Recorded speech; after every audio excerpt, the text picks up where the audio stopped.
Garrigax sewer, why not?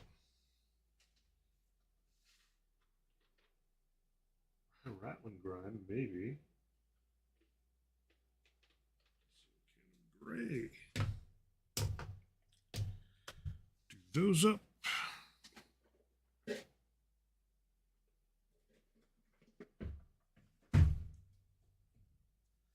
Clean my glasses off, have a couple sips, and get back down to business.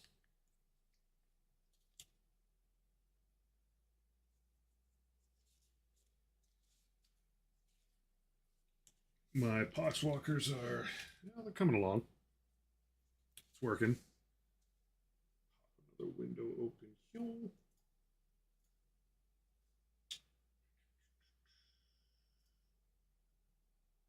There we go. See if my bitrate catches up a little bit. We'll get down to it.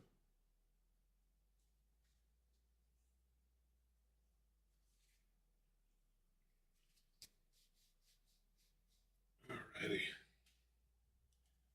Away we go. So I have, well, this guy's a little bit different and special, but I got a pile of Poxwalkers that I got to get rolling, get ready for business. So what I think I'm going to do is work on clothing next. So I'm going to need some brown for like stuff that's like leather. Yeah, satchel brown. Got it. Use some satchel brown for leather stuff. Satchel brown might be a little bit dark. I might mix it with something. Skeleton horde. Maybe snakebite leather? Sure, why not? Give these a little bit of a shake here. Use the machinery.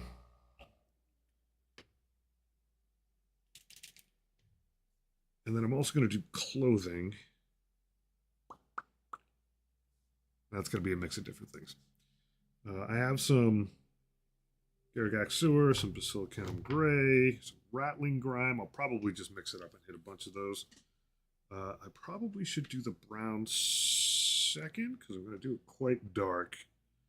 So for right now, as far as clothing goes, oh, it's such a good sound. We'll floppy rattling grime. We'll try that out on a few guys. See how it looks. One of the easiest ones to test clothing on. Captain Big Coat. It's not really a captain. Get my brush out, see how it's feeling. Yep, still happy. Get some isopropyl in a little dish to keep this thing clean. Get right into it. Gosh, I do wonder if I will get all the way up to, yeah, that is clean, 150 of these guys at some point. I hope so. It's the plan. It's not like I often last past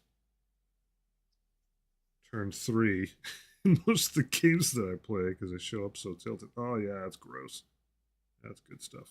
Go get them, Rattling Grime. Nice dark coat.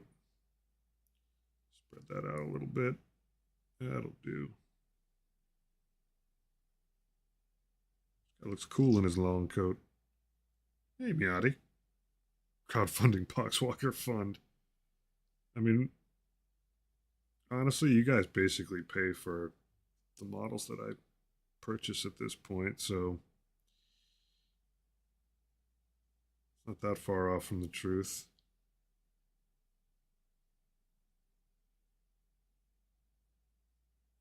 This whole edge here. I did peek, though. I mean, Moss, he definitely made a very good point that there are absolutely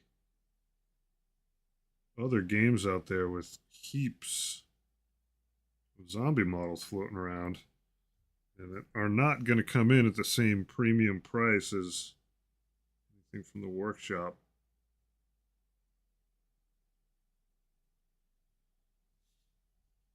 Oh, yeah, this guy's going to look dirty. Mad dirty.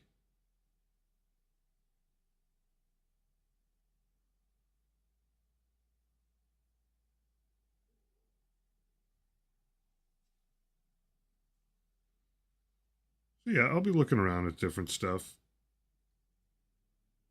There are definitely different fun ways to handle it.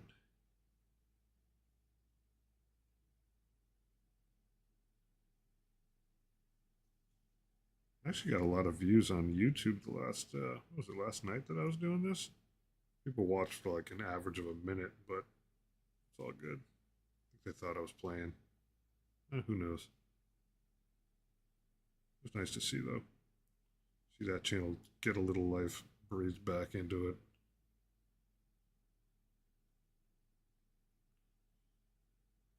Spent all that time painting those maggots. Don't accidentally cover them up. I already did. One of them a little bit dirty. Look at that coat. That's ugly. Ugly.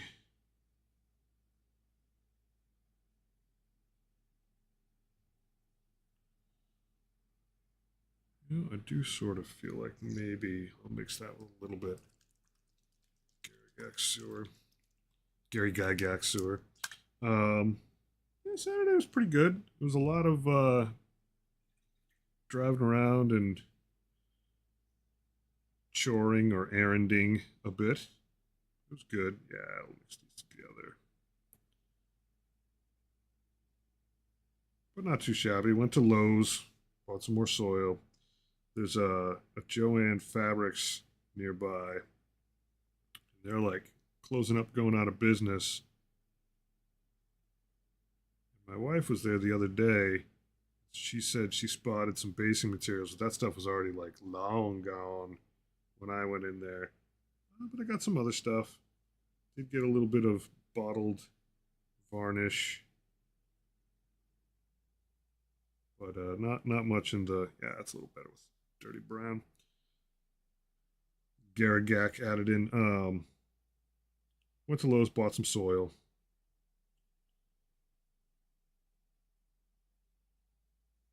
Went to the grocery store.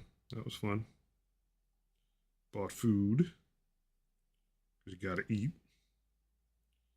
and hung out with my kids a lot. That's pretty much it. Pretty chill. No complaints there. Played some Oblivion.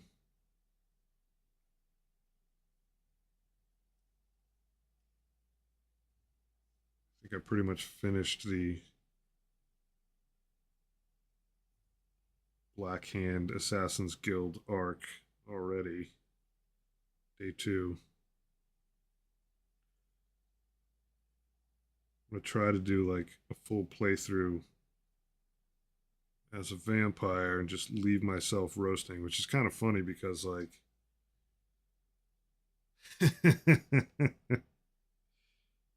all it took was there's a lot of things working in this direction, Sector X.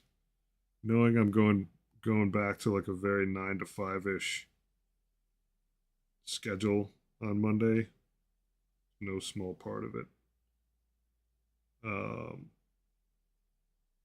but I won't deny the fact that like Death Guard hype certainly helps. Certainly helps. I think getting my ass beat by Will and his filthy, at least Votan dudes, that certainly helped. But also, like this time of year, it's very, very good time to be active.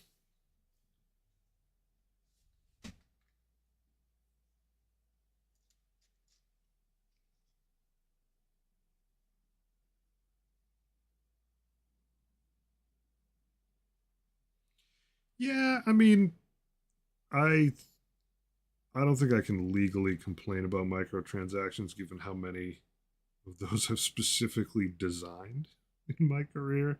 I don't mind them. Uh, I don't really get on board with the whole like, well, the game's done, you should just sell the whole thing. It's like it's just not how development works. Obviously, some games do a pretty crappy job of like, hey, we definitely weren't done and we sold you it as the whole thing, but Oblivion's pretty tight. Like, it is a good, solid RPG with 8 grillion hours of play in it.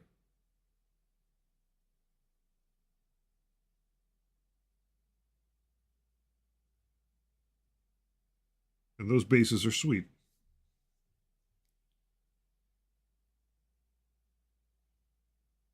A lot of times, you don't know if it makes any sense to develop some stuff like that until the game's actually been out for a bit and you get a sense of like how many people might actually buy a thing like that. It's not always 100% clear right from the start. I do think like Starfield like struggled, and I think that makes like a very good point that like you nothing's a dead ringer out there. You never know how something's going to do. You can't really risk it all for the biscuit just for ha-has. That's a maggot. I gotta get the inside of this guy's brown coat. I'm going to struggle a little bit to differentiate the wood on these guys, but just play it by ear. I gotta just brown up this guy's undercarriage. That's fine. Hey, Cass and Lead. I think Poxwalkers have always been good, but there's a new detachment where you can field 150 of them. I want to do it at some point. Yeah. I want to see how that flies. Yeah, so there's a detachment in which they're battle line, so that's 120, and then turn 2, 3, and 4, you're allowed to add an extra 10 of them in to strategic reserves. So basically, you get to play with 2,180 points. They have infiltrate now, and yeah, you do need to up your game, man. This is weak ass BS. Only 80 of them. That's awesome. That's what I like to hear. Got 80 lying around. Sweet. So they have infiltrate now, so you could be like, all right, I'm gonna like flood the field. Rookie numbers. Yeah, exactly. Well, good quote. I mean, you could flood the midfield with them before play even starts. Pretty rad. Yeah, they're still going to get chewed up. I think there's a couple more leaders that can lead them now. The Blightbringer can. I think there's a couple other ones. So like they're back in season.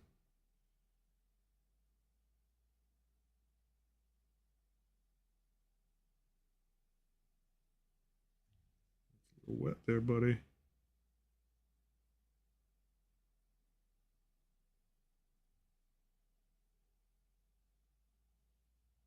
I, however, have always liked Poxwalkers because I'm not particularly. I'm sure you'd love to hear it. If you've got 80, you're definitely a committed fan. Um, I had a lot of people tell me like, don't bother with Poxwalkers, just go with cultists. And one, cultists are out, but that's because Poxwalkers are supposed to like fully fill that gap. I don't know how I feel about that, but it's fine. I guess I know how I feel about that. I think it's fine. But like cultists shoot terribly. There's not really much way to like res them. Whereas every time I played my Poxwalkers, you just had like a decent amount of throwaway longevity because some of them come back. Not all of them. You're not gonna like chop down Angron with a bunch of Poxwalkers, nor was that ever their point. As far as it gumming up the works, while your heavy fire is like close on the heels, not too shabby. But now, like, there's pretty much a detachment for them, so they balling.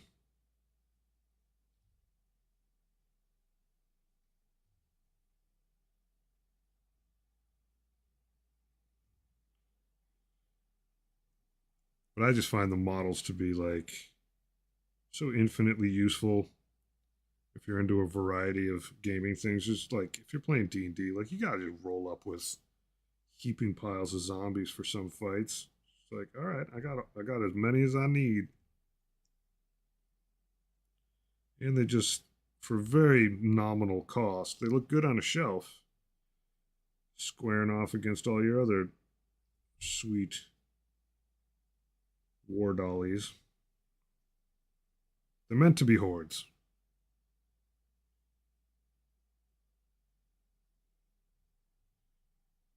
Like pretty good pants. All right. Yeah, I think those mixes are pretty good. Other sort of. Yeah, I'm gonna grab some skeleton horde.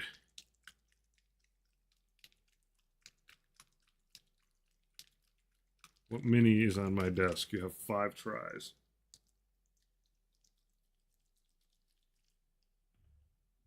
Mini is on my desk. You have 5 tries. Biologus putrefier. That's my first guess.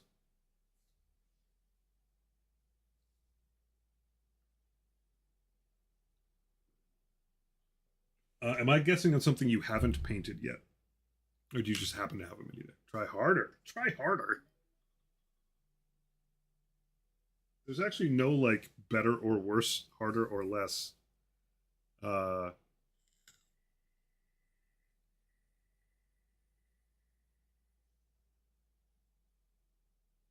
you'll never paint a Biologus putrefier?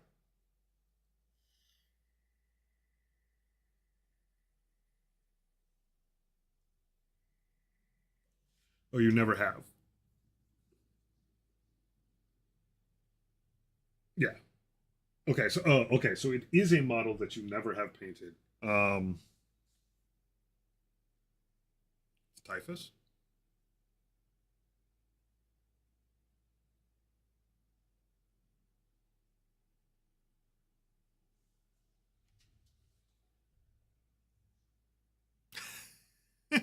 But you're gonna have an extra Typhus lying around. A plague marine.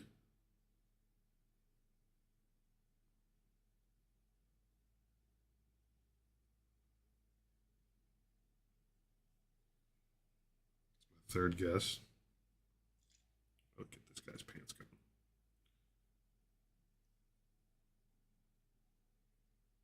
That's pretty light. Might not. That might not survive. Might be good for a mix though.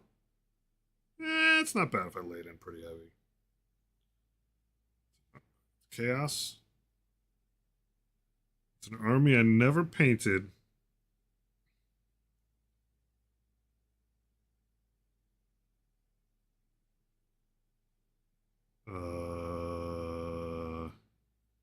I was close, but I'm guessing from the way you phrased that and how very few words you're using that it's not Death Guard anymore. And I've made 3 Death Guard guesses. So I may get colder with this. Angron. Oh, is it the Tallyman?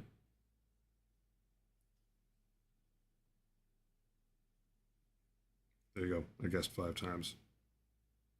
Yeah, Tallyman's a great model, man. I gotta do another one. It was way early in my painting history that I did mine. I like mine. But I think can you field more than one of them? Because I like that dude. Just like load up on CP.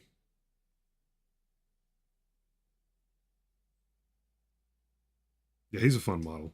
And you get to like jot some absolute gibberish in his book. He's a cool cat.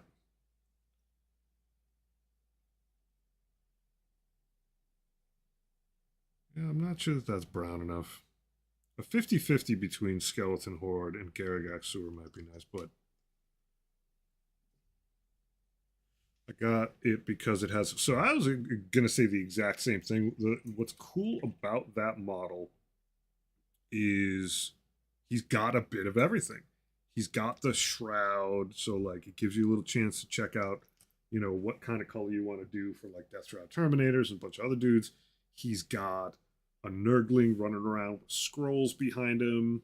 Um, he's thoroughly in power armor. I think he's got a plasma gun. So if you're like, hey, I want to do all my plasma like this color, it's a good solid model.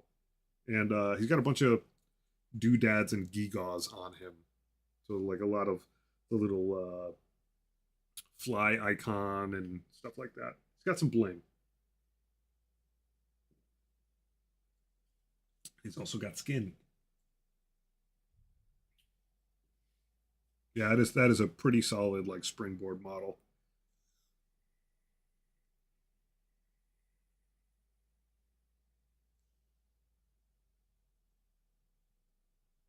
Yeah, that's a good call. Yeah, Tim definitely hit the nail on the head with that one.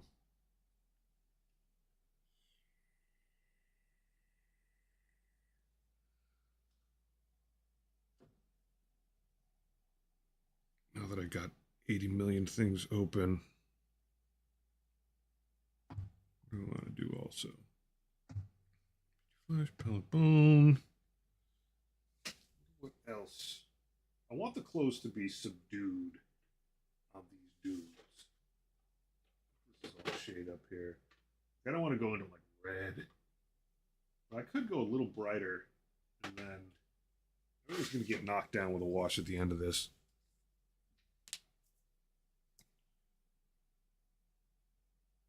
There's a new Project Diablo 2 season on May 16th. I haven't actually done any Project Diablo 2ing yet, though I should. Sort of a bad person for not doing it. I don't feel that bad. I don't really have strong feelings, but try a little peachy flesh with this. But man, I love me some Diablo 2. I could get down. I've been in a very good, solid retro mood lately. I've been putting my time in Oblivion the last couple days. One of my old favorites that I played the bejesus out of back in the day. Now it's got a remaster, and it's fun. It's fun playing it in reasonably high fidelity.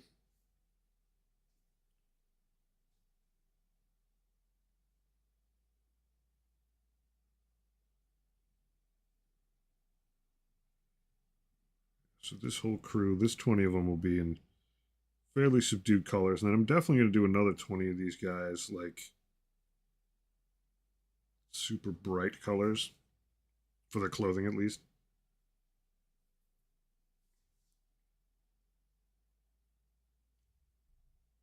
Hey man, if I need to take a break from this stream, you're certainly more than welcome to. Wee.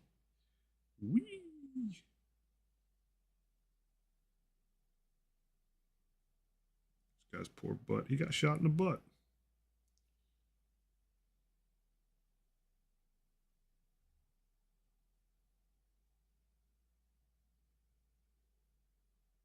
This is the odd man out. This is from Gellerpox crew.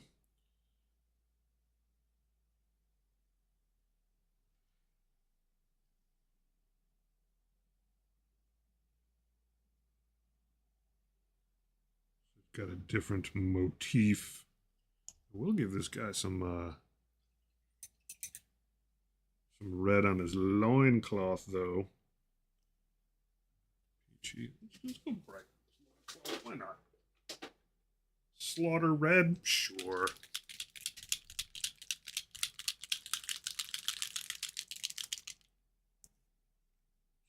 Dot of that. Yeah, that stuff's uber red.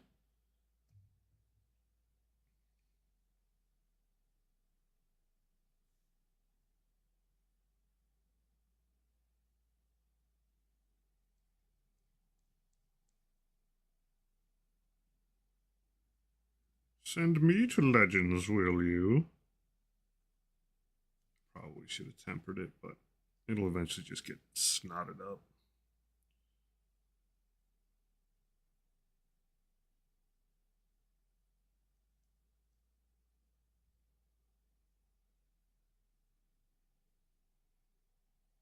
Oh, I could stream it for a day. Ha!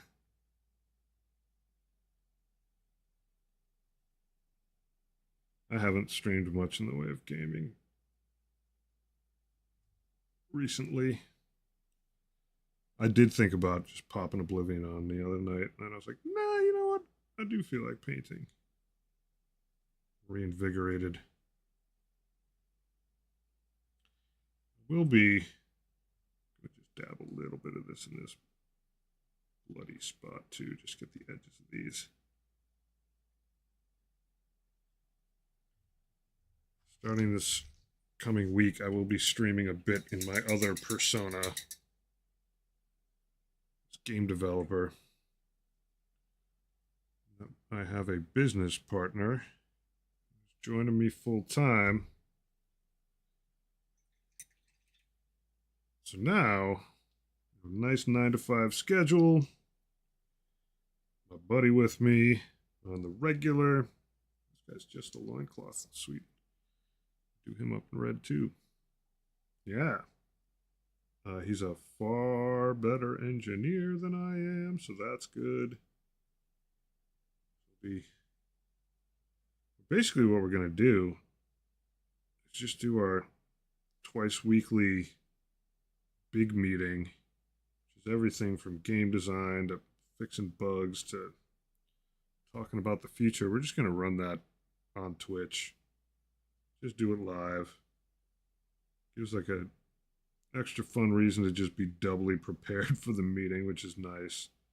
Get a little bit of marketing going for the company itself. Get a little bit of, I mean, if we're going to be meeting up anyway, it's a little bit of extra hype for the game. Because we have no real market. I mean, I don't want to say we don't have a marketing budget, but we're not spending anything on it anytime in the immediate future. It will not be on this channel. In fact, there's a where is it? Where did I hide it? There is a where are you at? It's got to be over here somewhere. A very dormant, underutilized other channel. Because why put everything into the same channel? That would be too easy and make too much sense. You're better off having multiple channels.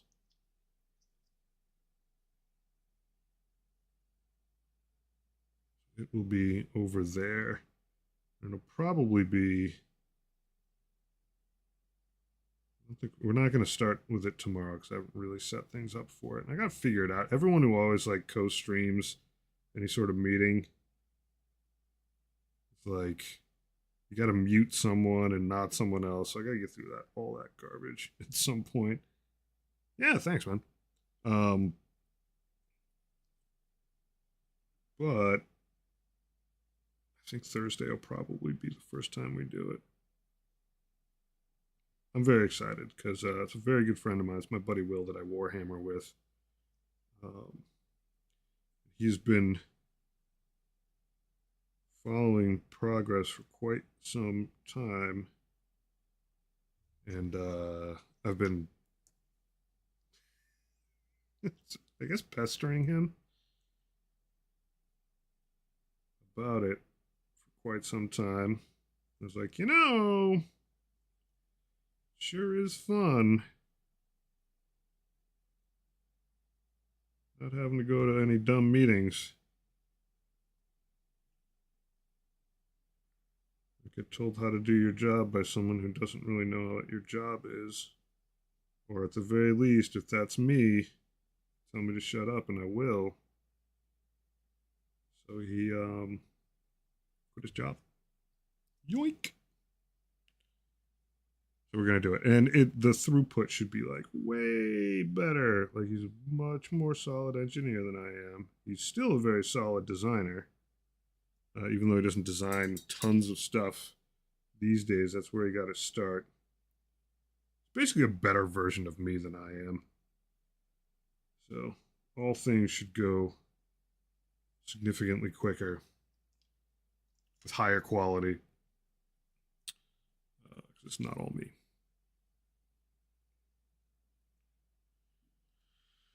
In theory, that will get us over the finishing line for getting into early access with Cruft, the game that we've got the demo out for. I can pull the demo down, so I'm no longer working in 2 builds. He's a really good dude.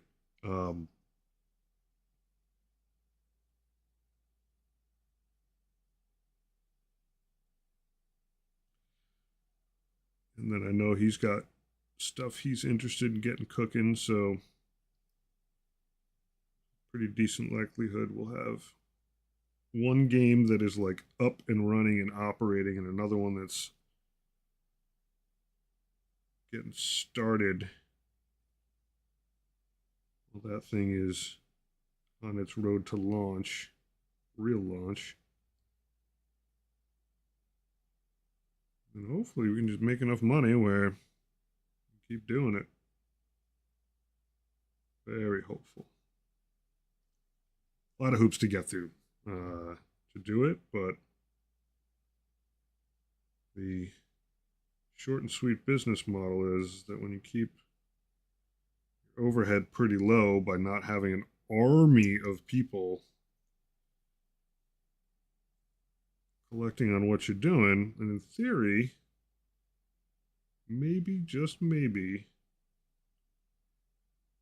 a couple of guys can just work like plumbers, making games all day, keep churning them out, just make a decent living doing it. And I should, and Will is no slouch either, I should know enough to like be able to grow a couple games organically without the need for a big office, a bunch of people. Well, half of that is easy math. The fun part is 100% true. And it'll be a lot more fun not doing it alone. Like, I've been doing a little bit of curriculum development stuff for a local school, and everything that I've stressed is like there are a few really good auteur single dev single designer games out there, but for the most part, like, it should be a team effort. And so and I've worked with this guy a ton in the past. So like having that second person in there from go 24/7, just gonna make it the quality of what gets put out there just better. Oh yeah, that's some good gloppy stuff.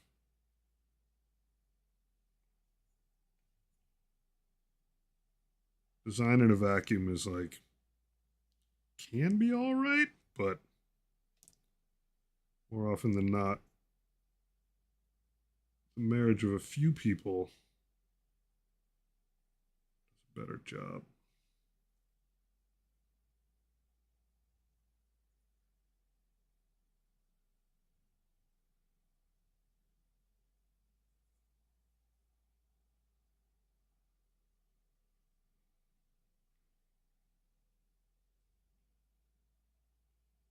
Hey, what's up, Sharp?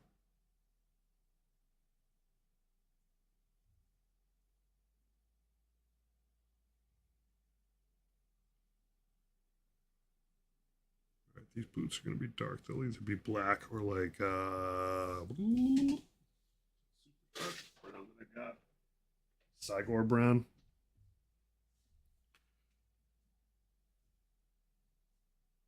Mordheim stuff. Sweet.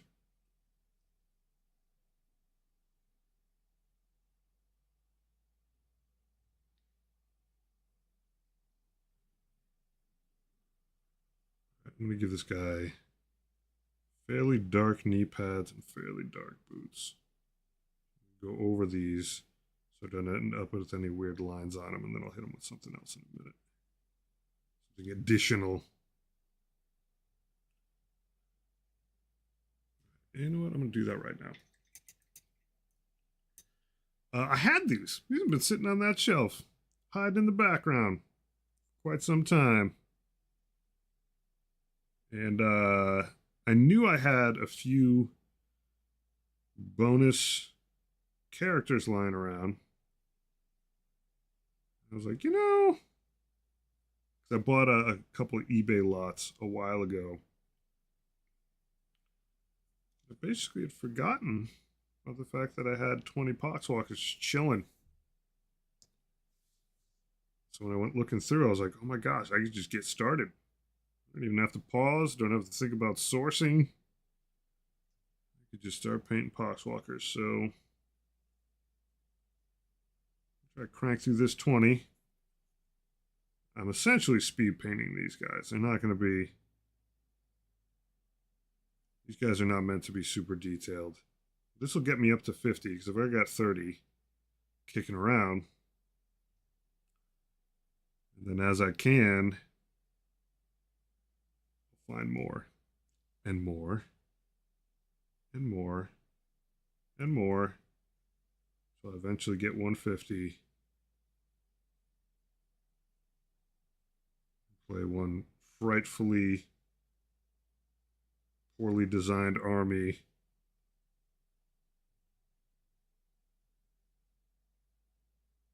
Put will to the test. Poxwalker test.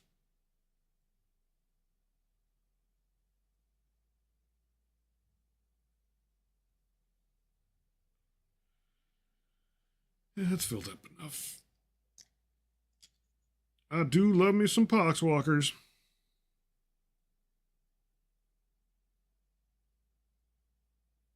All right, I'm going to darken this red up for a few of these guys so they don't all have the same super bright red loincloth. Yeah. A bit of brown in it.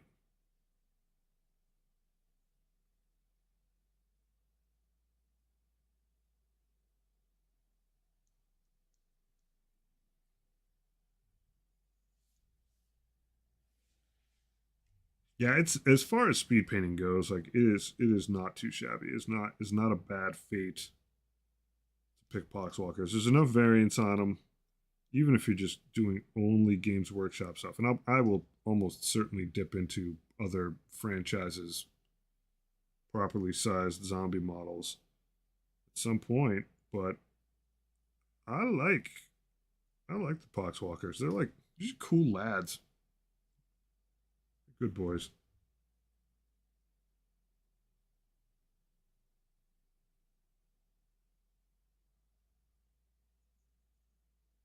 Oh yeah, I whiffed on that. I just totally missed that spot. I'm gonna have to paint some skin on this dude. Maybe. I mean, frankly, and I believe in this wholeheartedly, and it may sound like I would say mean, but like it may sound like not very cool to some people, but like these guys are being put on the table to get butchered. Like they're getting put out there to get shot to all heck. And so some of what you're saying is like really at the heart of it, and I don't think that that's a bad thing. Like the expendability of them is an important part of their character. And so I'm not trying to like do a bad job. At the same time, like these are a bunch of like a big chunk of that army is going to be a bunch of dudes in their underwear with like random toys that they picked up that are going to run into gunfire and get absolutely swizzled. Yeah. And it is the single, probably most canonical thing that ties the books to actually playing the game is that everybody has chaff units that they eat ammo with, and that's just life.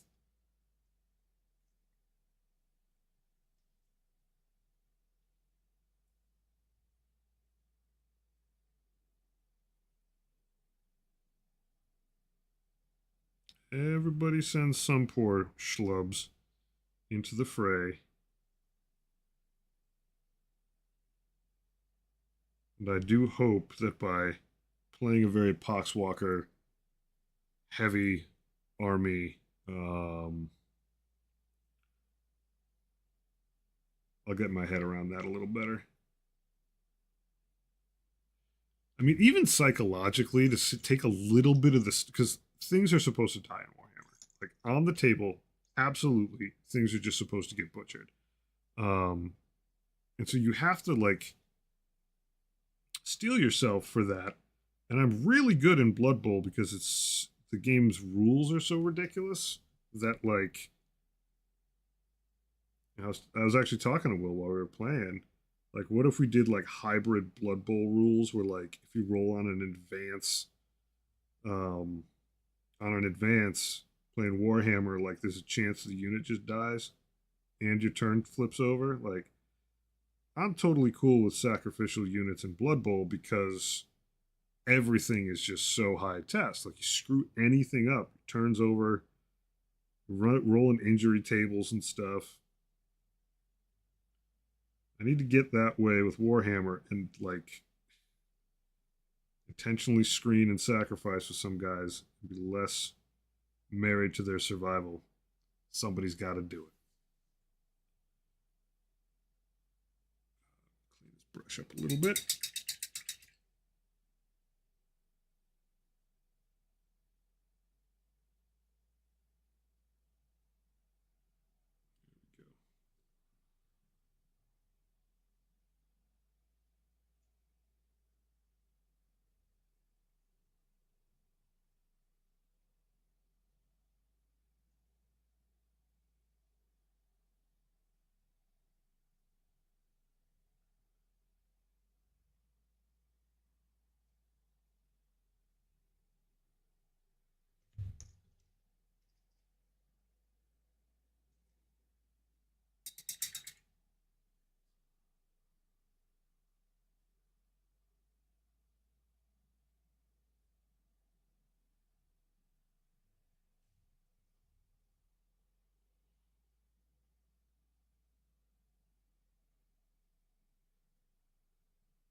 It's a little pinky. There you go. A little bit more red in there. Even darken it up a little like that. Yeah, now we're talking.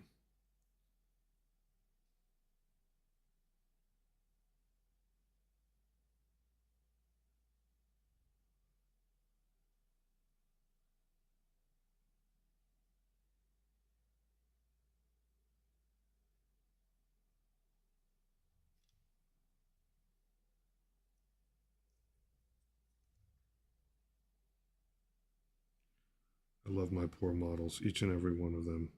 Maybe I cling too tightly to them. The opposite test of that is playing a Chaos Knights army where it's four big boys. It's like, please don't kill any of my models. 11 months on nonsense and love. What's up, buddy? Congrats and thank you. 11 months is a tour of duty with an emphasis on the duty.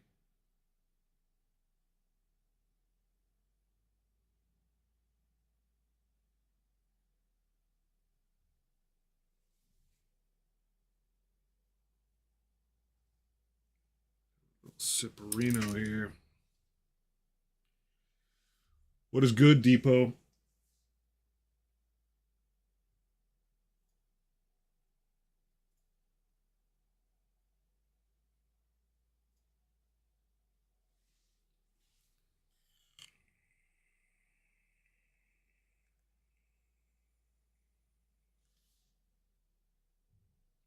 Probably going to need a smaller brush for all the leather work. Pouches, you name it. Pouches, belts. There you go.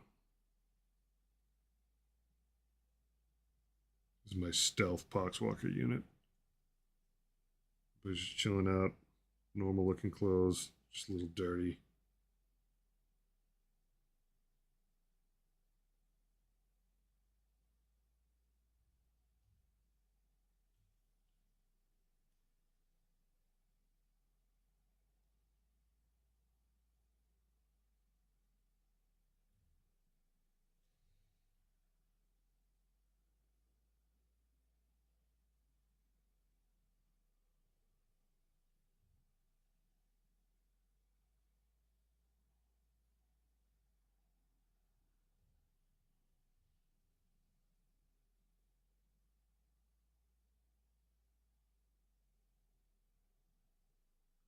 Your Wolfen looks slick, man. Guys, all the Space Wolves guys looks just freaking scary. I love them. Not my army, but they absolutely get their own aesthetic, and it's like different in very interesting, super unique ways.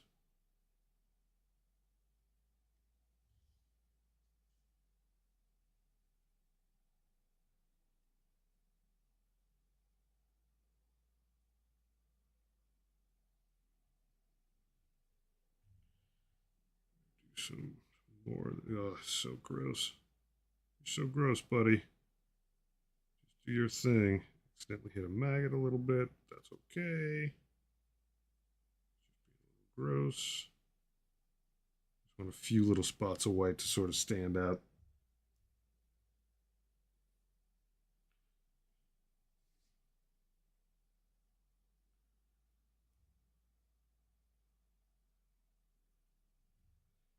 Inside this coat, let it blend with some of that schlop.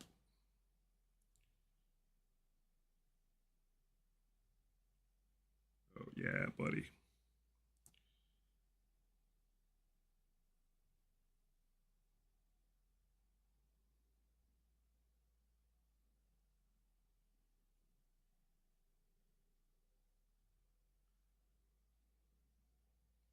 But another thing with these guys, just general play, now that they have infiltrate, and I'm not going to be using the exception of one detachment, I'm not going to be using my Nurglings for it. These guys got to carry all that weight.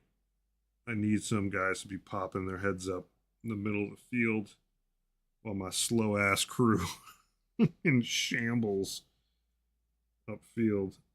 Someone's got to engage the enemy early.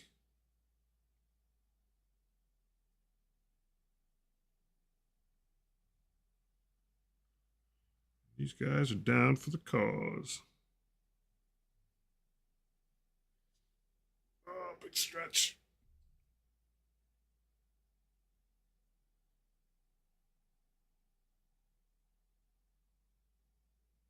Get inside that coat. I probably didn't get the inside of that guy's coat. I'll have to mix up a little bit more of that brown. Oop. Whoopsie.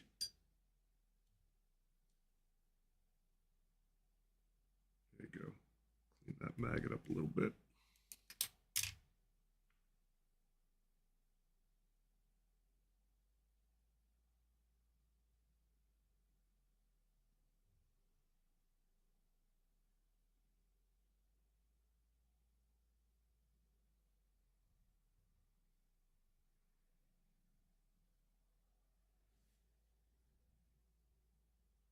Spin them around. Find the little spots that either came up a little light or didn't get hit at all. Oh my god, that guy's undercarriage needs some serious work.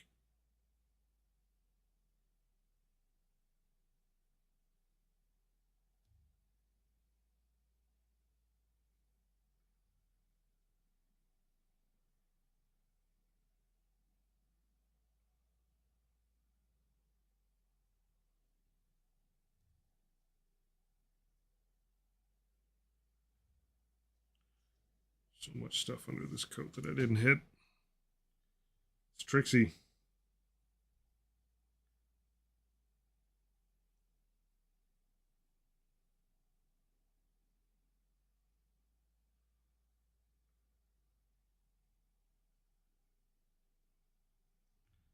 Blocked out junk. There we go. Darken, darken, darken.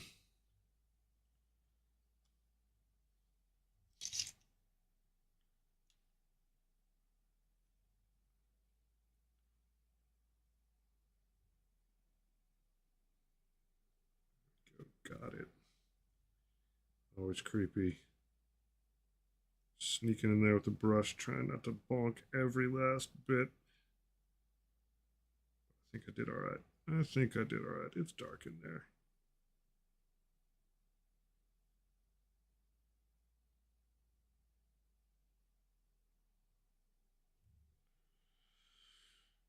Harumph.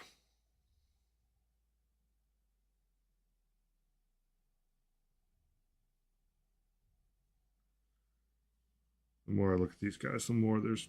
I don't want to take too long on them, but there's going to need a little bit of sliming. That is for certain.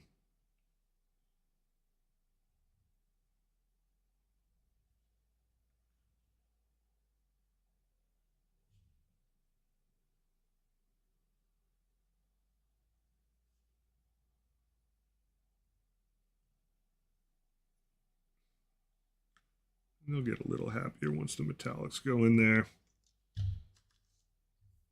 This dude back out of the mix. Yeah, I didn't get inside there at all. Yoink.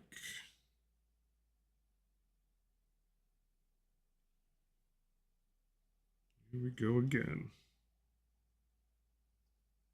Best angle of attack to get inside here.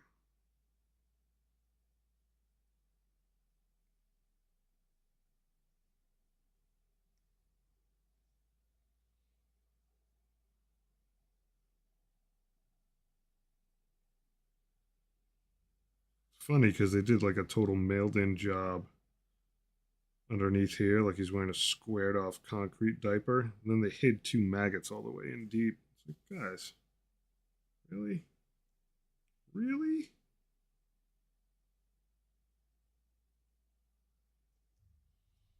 I want to see someone win Golden Demon painting Poxwalkers. Painting one. Watch someone spend like 200 hours on one Poxwalker. Praise be.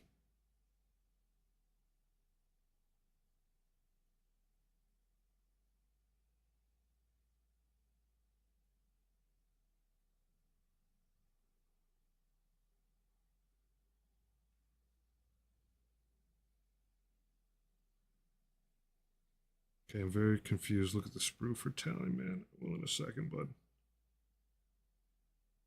Bear in mind, it has been a bit.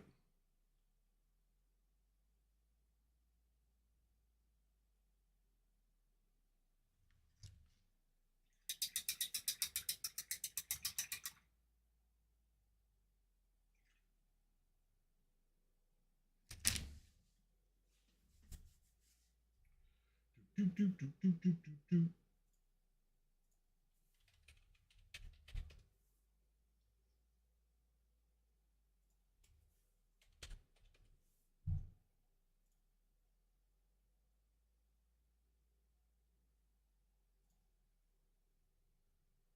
The plasma gun is not in his hand.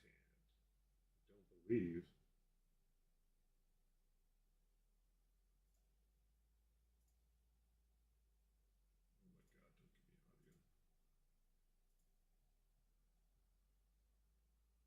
He's got one hand. Yeah. Let me show you this. Boop.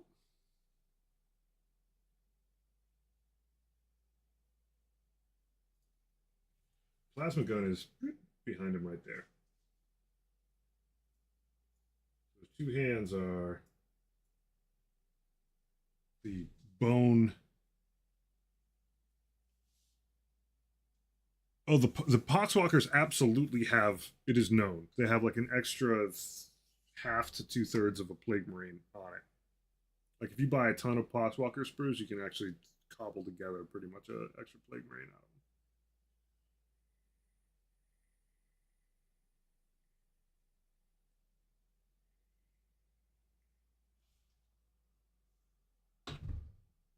Yeah, Tallyman's hands are holding the scripture, scribbling. What you were definitely looking at is extra bits.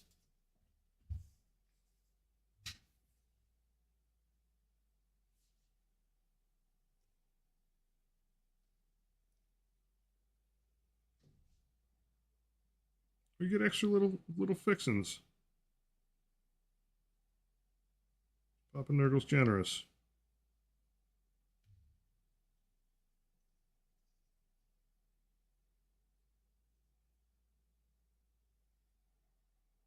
That's a maggot.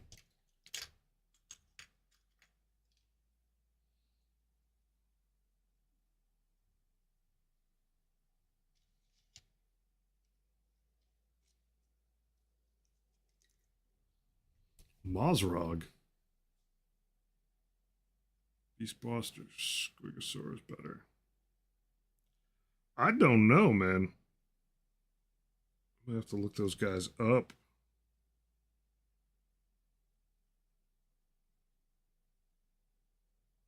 I am heavily deficient on things that are not specifically vehicles. Like if you want to talk the virtue of the Boondocka Snazwagon versus the Shock Jump Dragsta, I'm your guy, but I have very few orcs that walk on foot.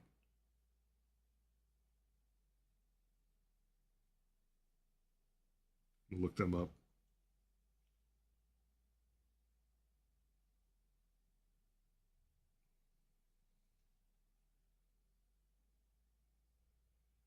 As soon as I get this guy's pants sorted out, his capris.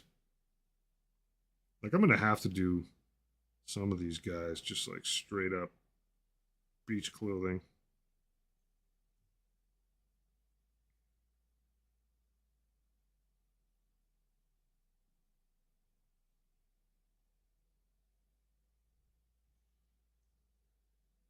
Actual pouches or just pockets? Tough to tell. You know what? The pockets now. Take that, buddy.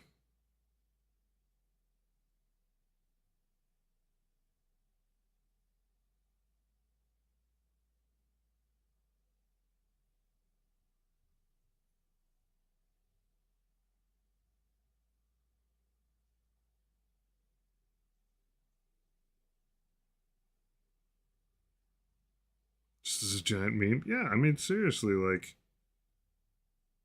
doesn't hurt to submit. It might actually be fun to just like sit on a Poxwalker and just like work the thing. Like go really nuts. Like pick your absolute favorite Poxwalker sculpt.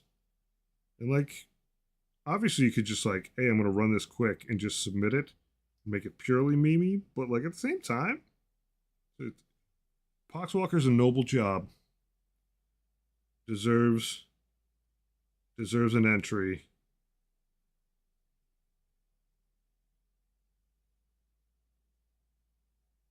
But like to not be like, hey, I'm gonna do 10 of them as like one of the weird like diorama things or whatever. Just be like, no, this is my dude. This is Wayne. He's a Poxwalker. Praise be. I think there's merit in that.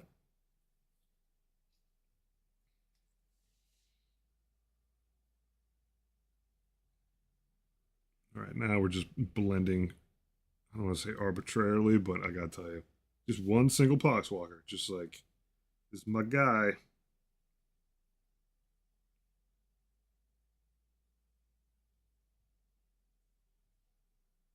Showed up ready to rock.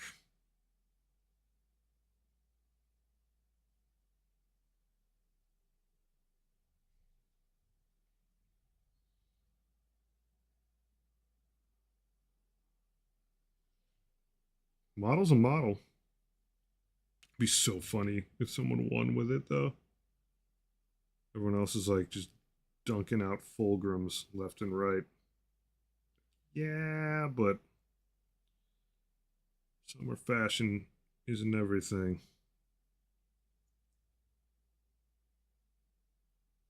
Look upon my Poxwalker and weep.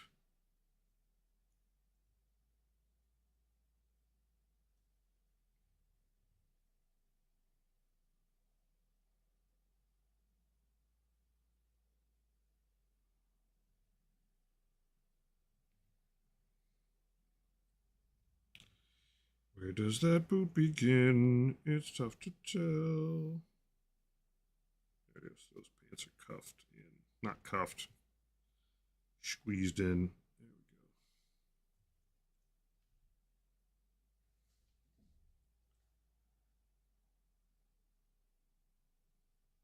go. They're like 3/4 boots, not big boys.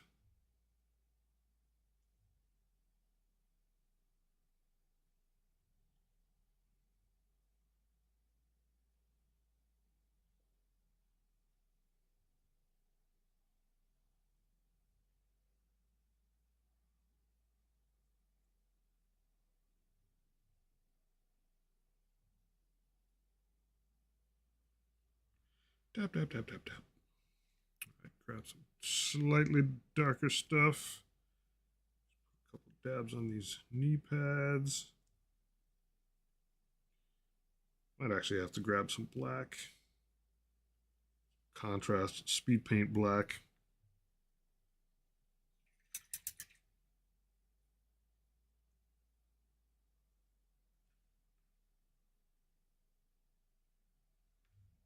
Or not.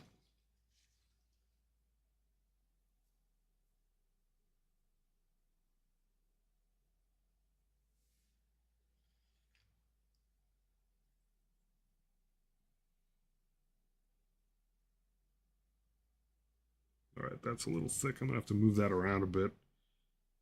Just scooch it.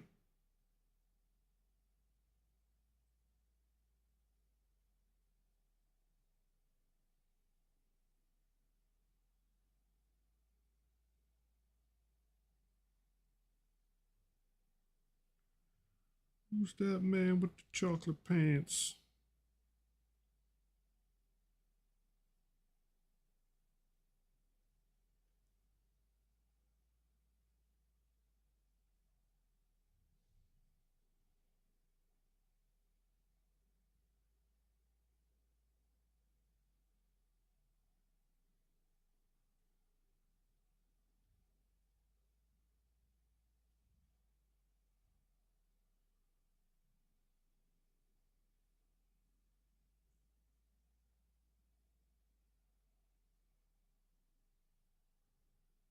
This guy's weapon is so silly. It's like a bayoneted backwards rifle. The bayonet's actually on the stock. It's like it's pretty savvy. Like person who made the scopes. Excellent little bit of Poxwalkery humor. Yeah, good job, Dark Pants.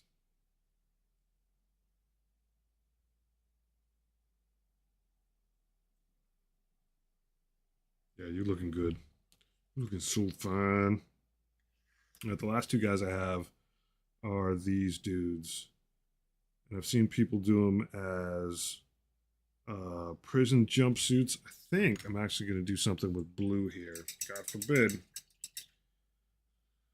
Try to mix up some blue with something else dark. We get like a little darker than denim.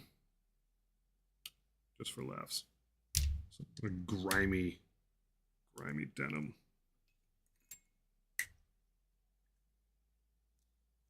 He's like rattling grime and some straight up blue. Not that blue though. Air. What did I want? What did I want? Speed paint is probably on the top shelf. Speedo purple. No. Broadsword silver. Do I have? I'm not even sure that I got it. Purple. Got red. Maybe I don't have good blue, or maybe I pulled it out already. Maybe it's just lost to time. All right, Dusk. Are you hiding it from me? I doubt it. I doubt it. Well, maybe I'll just grab some regular paint and contrast medium it up.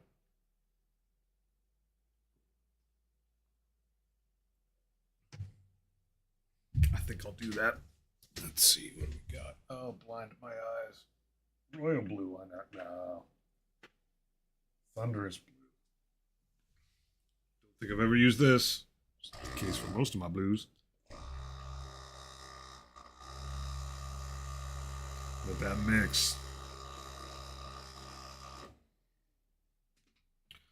Now, with all the contrast paint and how much time it takes to dry, I might actually have to set these guys aside and pick up some plague marines. Oh, that would have been exciting.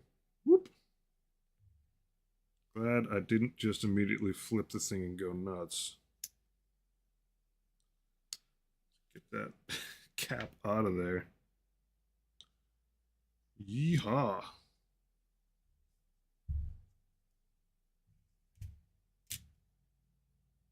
So many Poxwalkers. Hey, buddy.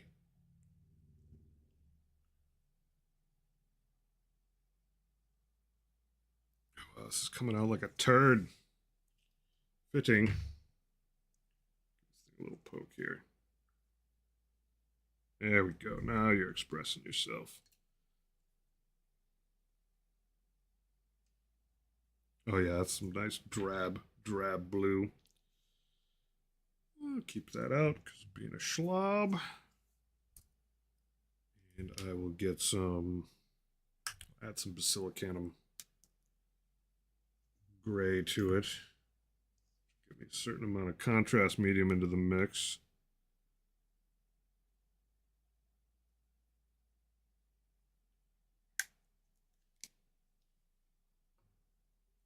Just palette mix that to a beat up looking gray blue.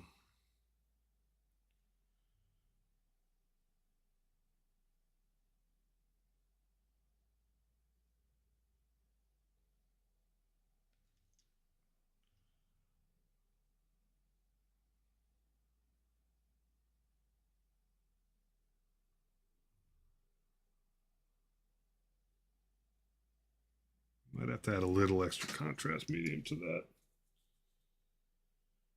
Not quite slick enough.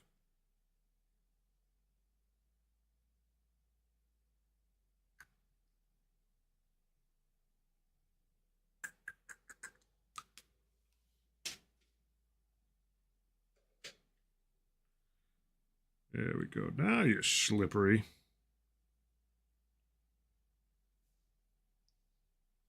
Yeah, I have a feeling I'm going to have to set these guys aside. Do some pre-gaming on my Plague Marines and others. This stuff's just going to take forever and a day to dry. But it's cool. There's all of its important work to be done.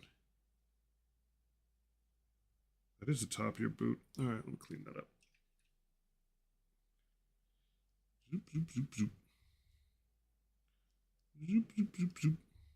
I mean, once again, that'll get like blackened out or super dark browned. Don't want to mess with it entirely. Water. Do, do, do, do, do, do. Oh, you know what? I think I have to commit to it because I already did it on the other side and it's kind of stuck that way. All right, that's fine. Blue it is. Look like his jeans are on over his boot cuffs, which is fine.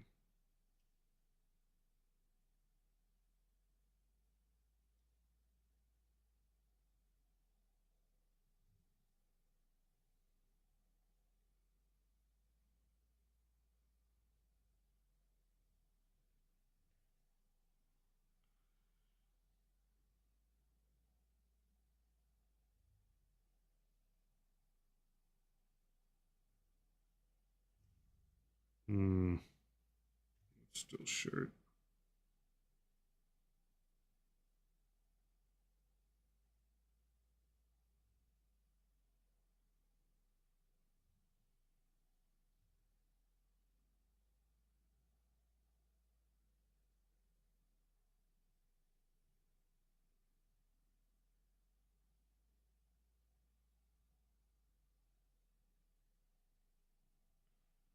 I'm gonna absolutely have to rely on some fairly dark for the straps. I may actually go a lot of the belt work and stuff. Black contrast paint, as much as it's pretty excessive, like I might need that much contrast. Feeling it because all these guys are wearing like relatively drab clothes. Get some like lines to pop out on them. I have to go heavy.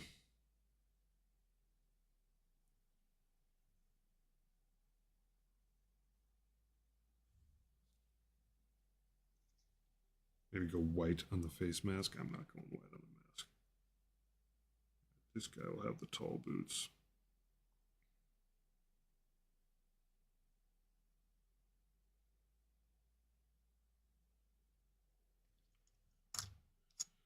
No fighting.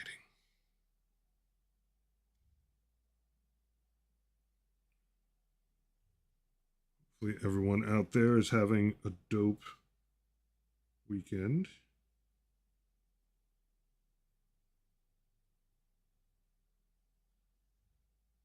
No, the weather has certainly turned in the good way where I'm at. It was nice being out and about today.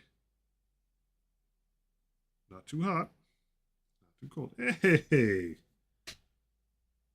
16-hour shift. Well, it is good to see you. I'm glad you're done. By all means, lurk away and welcome. And try to slide in sideways after a shift like that. Get some R&R. Good to have you, man. Good to have you.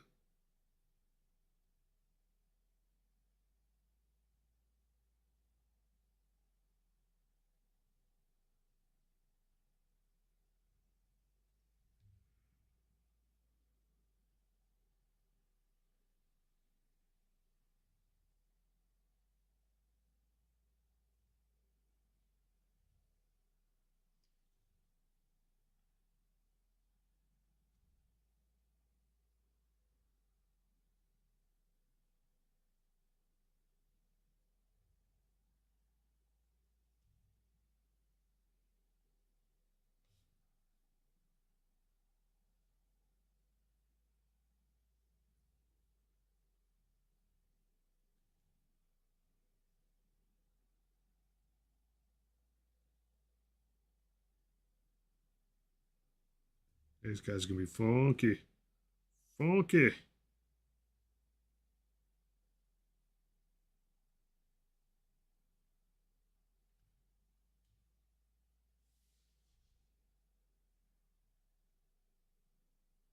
I do not miss those days at all.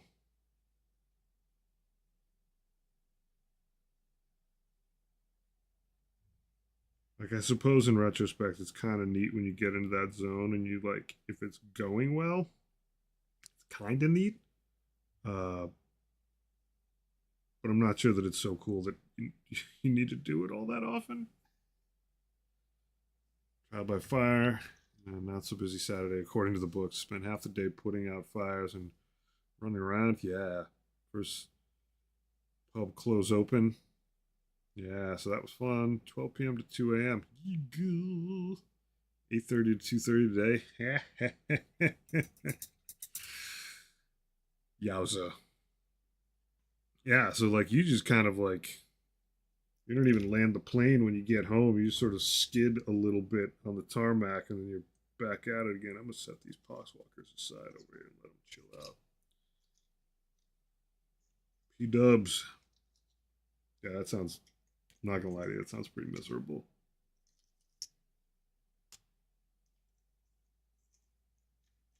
I absolutely had my cook days. Sometimes I was working for two different places, and you like close one and open the other. Oh my god, it was brutal. And there are absolutely times that I would close one, go party somewhere, then like drive back to my apartment and just take a shower, put on my chef coat for the next one.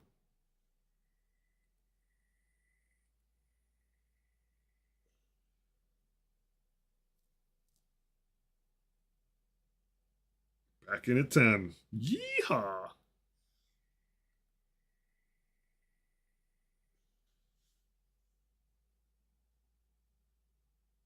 Gumption counts a lot. Gumption is no joke.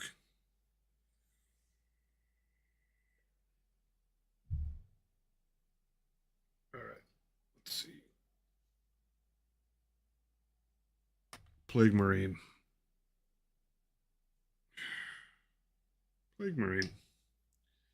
These guys are gonna look ugly for a while, but they're cleaned, and then they're still semi-primed. That kid has moxie, yeah, no doubt. Well said. This guy's legit. Um, 1, 2, 3, 4, 5, 6, 7. I got to get some sort of like dry brushed primary paint on these poor SOBs.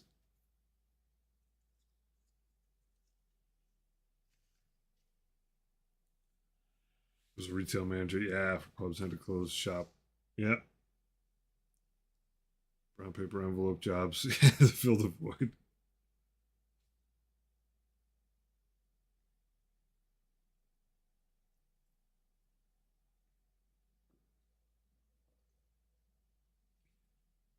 Got to grind it out. Yeah, no, seven's a good solid number. I'm a big fan.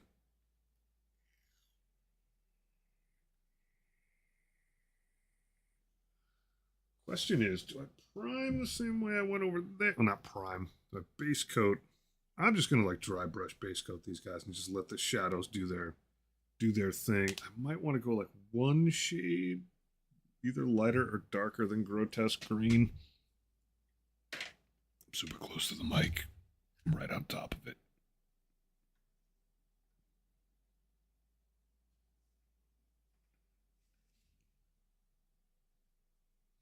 Let's compare these.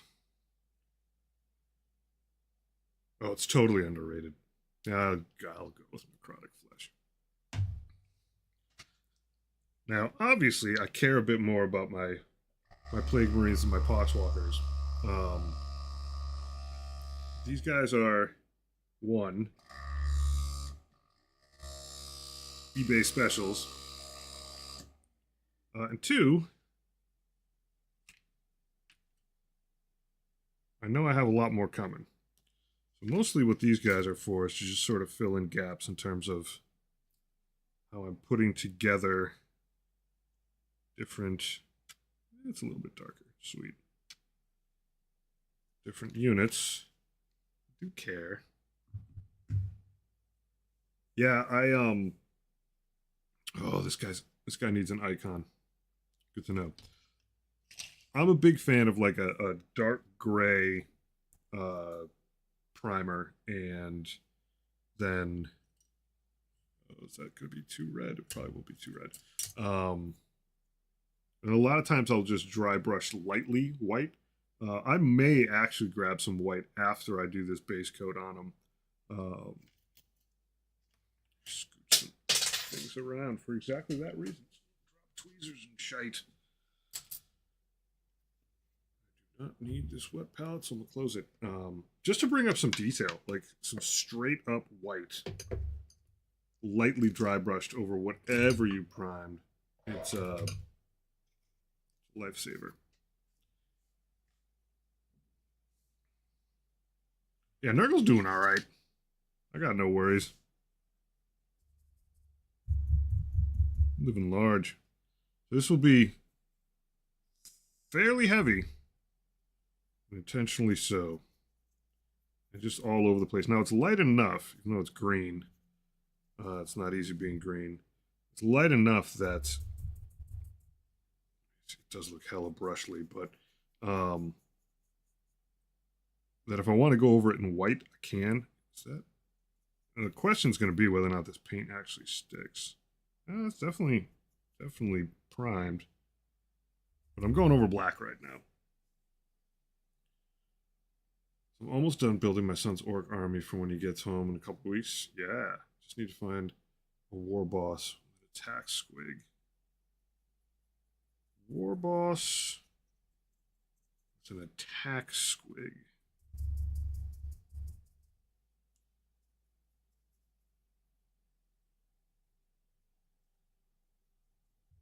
Just gonna splotch this. You know, I wonder. I got a guy. Tacticus.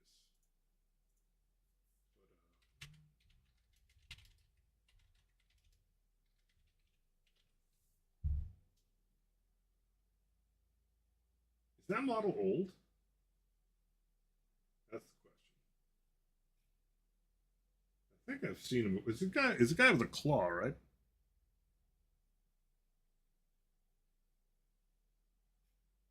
The crawl.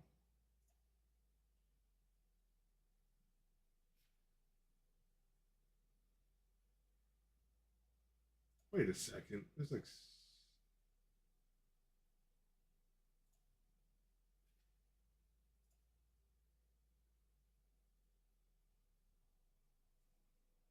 You're talking.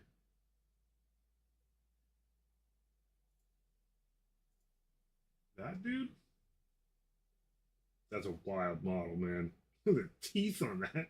On that boy. This is another one that I saw here where it's like, yeah, look at that. That little dude.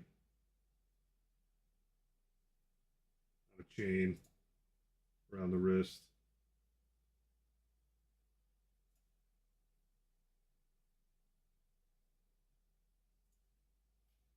I mean, I think you could probably just get yeah, it's the older one. All right. Yeah, you probably I mean honestly, if you just find a decent squig, these other guys are obviously gonna need a couple coats of this. Um maybe just mix and match. Yeah, let's plop this on there.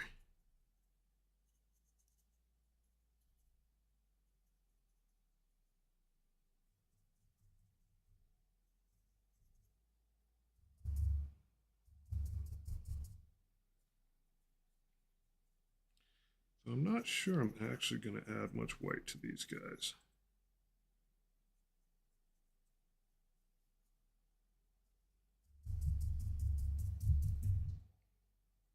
Splotch, splotch, splotch, splotch. Yeah, these guys are getting two coats for sure.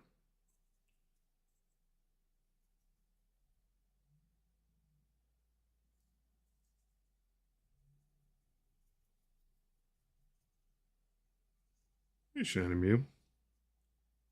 How y'all doing? Yeah, it's dry brushing on there better now that it's got a little tiny first pass, baby first pass. Going over black is a doozy. I should just let this dry a little bit and come back to him. I got 7. Base Rippo has been released a few times. He's in the Stormclaw box. Kill Team Commander? Ooh. Called World Killer. Man, orc stuff. Orc business. Always good business.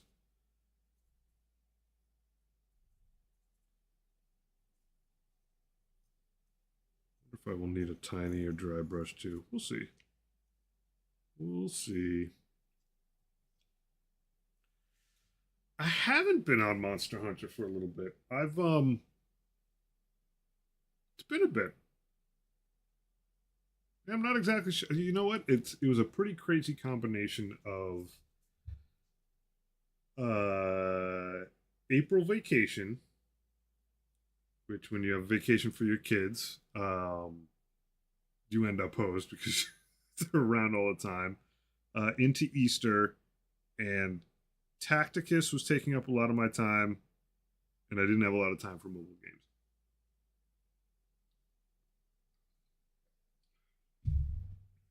I got to get back on that horse. That game is fun. You know what the other thing is? They were just on break. We didn't actually go anywhere. We are too poor this year to bother with that. But no, we didn't go anywhere. It was just that they don't have to go to school, and that's oof. It's fun because you get to hang out with them. You don't have much time for anything else. I um I also started playing a lot of just straight up Monster Hunter on PC, and that started filling in a decent amount of my like desire to hunt monsters. But I've stopped playing the PC one, so I definitely good reason to come back to the mobile one.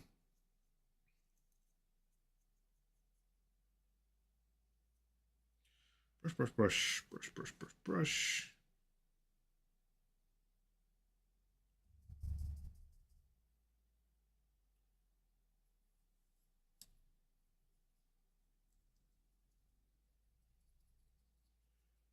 Splotch. And if it gets a little heavy, you just keep spreading it around. Once again, like this is going to absolutely take 2 passes, so there's no reason to get super finicky on the first pass.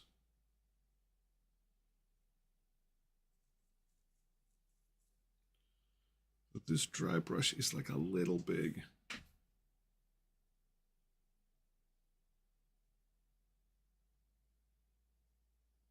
I don't play much Loyalist, but I do have a Sisters Combat Patrol that I painted. Of the Loyalist factions, Admech and Sisters are high on my list. You definitely feel free to, if it's Admech or Sisters, like I'm down. They're both fanatical enough. Where in my heart I consider them to basically be honorary chaos. So if you got deets on cool sculpts, go ahead and send them my way. Couldn't hurt.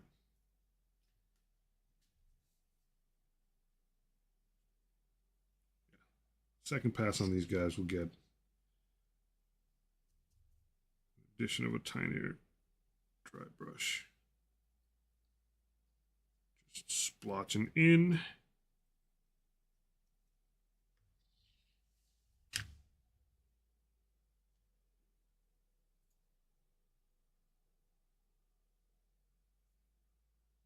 Oh, check this. That is a dope model. What's up, sister? That's pretty rad. You can scale that down, no problem.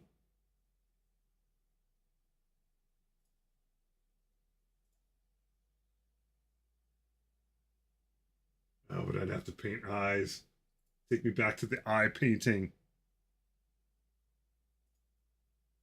It's why I originally got my sisters. It was like I'd done so much Death Guard. I was like, I'm kind of cheating that I don't have to like do any human-sized, human complexion stuff.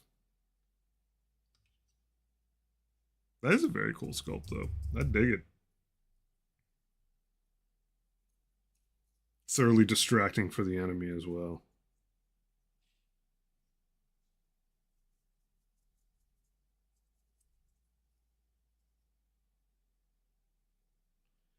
Well, no, but I'd be scaling it down.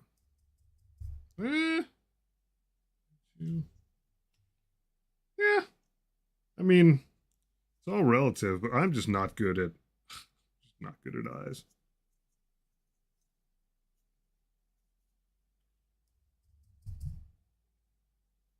They're brutal. Bane of my existence.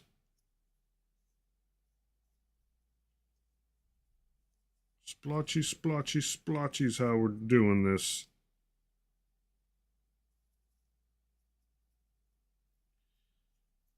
First bizarre coat. This is Necrotic Flesh.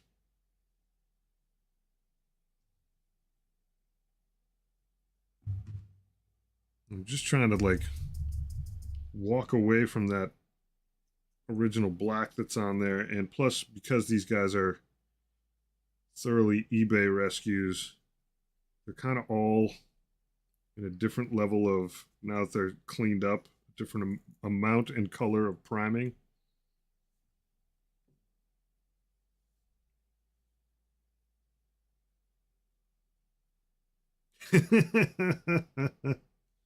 And redo it 1,000 times. Yeah, that's the thing, is I don't have it in me.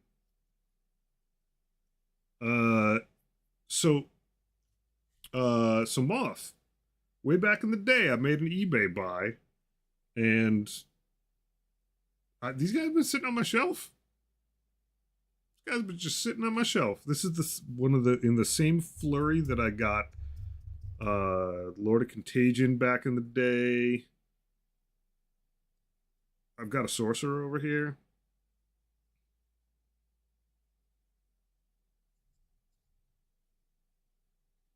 Got a Blightbringer. It's just been sleeping over on my shelf, and then I was like, I should look through my stuff and see what I have still, because I knew I still had some Death Guard stuff lying around. It is super rad stuff. So yeah, these guys are going to be a new squad. It's a mix. I mean, it's not all those guys. Like this guy, this guy's a little different, but that baller, yeah, dude, this guy's a freaking sweetheart.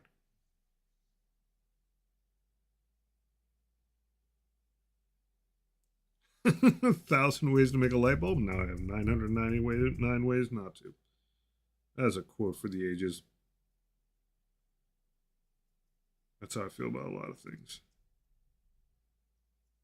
So just trying to get these guys with some baseline color so that they'll match a bit. Oh, was it Edison? Yeah. Edison absolutely like thoroughly thieved tons of ideas and slandered Tesla a ton. The dog eat dog world back then. Well, still is, but splotch it in and then massage it with the brush. Do do do do do. Leg, and then just wiggle, wiggle, wiggle.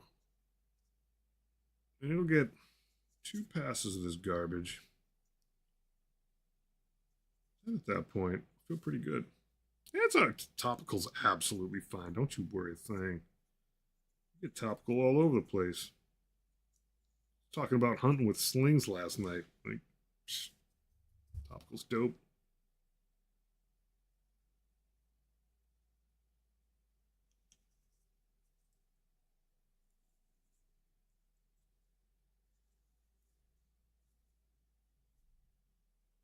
You guys keep me having a good time while I'm painting. Topical's the jam.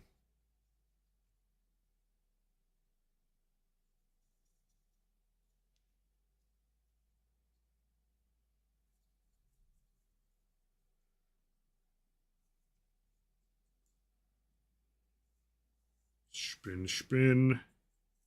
Spin, spin.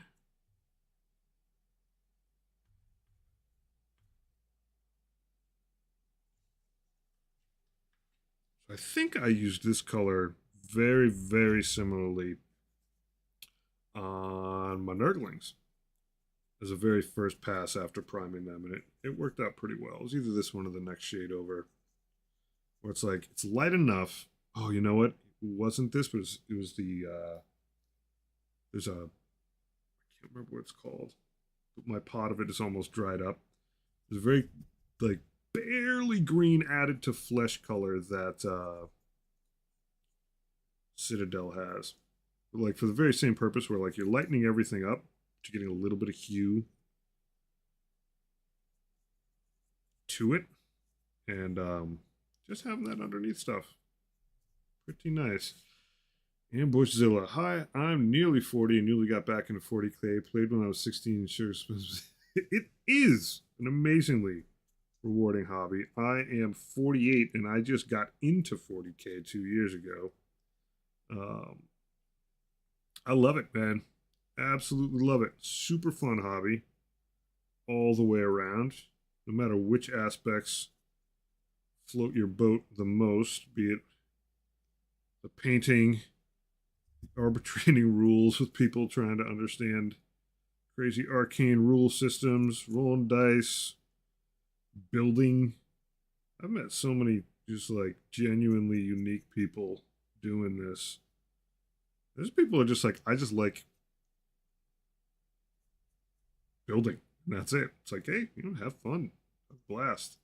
But welcome aboard. Spread this stuff out a bit.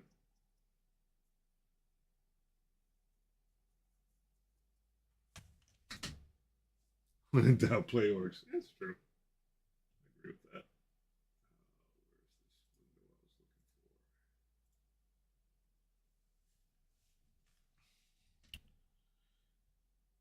I'll worry about that later. Any of those spots that I can't reach, I got a smaller drawbar from them.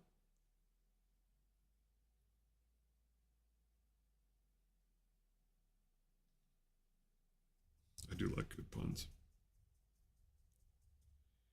Yeah, but if you paint them purple, you might lose them yourself. You got to rush out the door with your army. You can't find any of your models. It's embarrassing. So sneaky.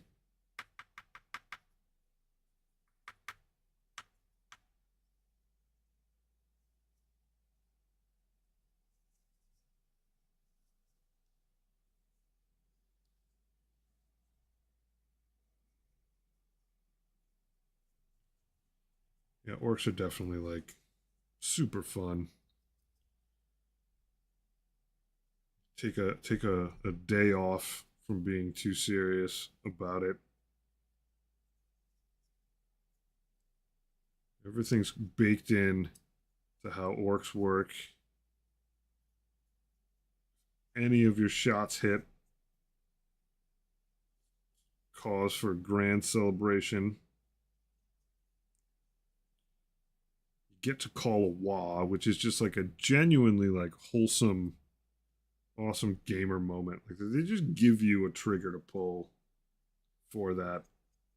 Always feels good. Getting your ass whipped, call the wah. Turn one, call the wah. Feeling orky? Call a wah. It's all good.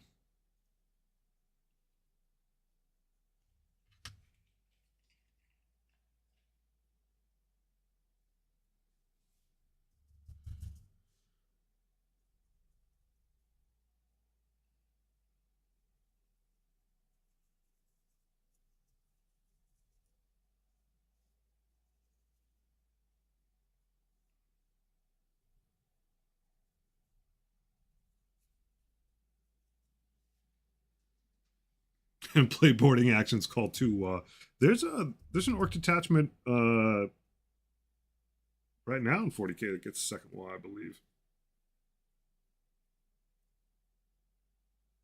Just keep calling walls every turn.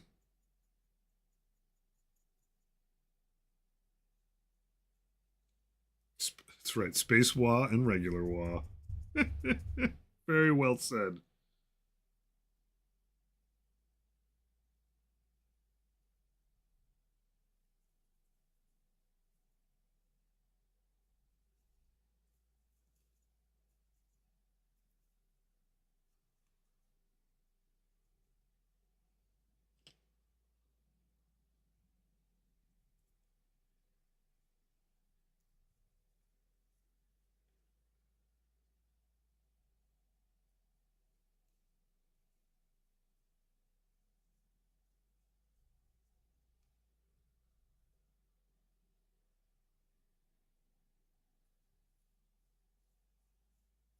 It's legitimately void wah.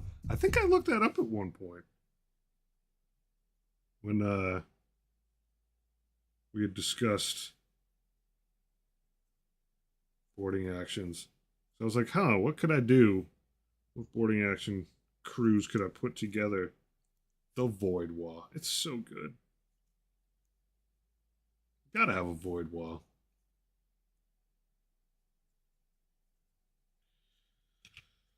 All right, so like as far as just baseline coloration on there, dry brush on there, like just give you a lot to work with. I mean, in theory,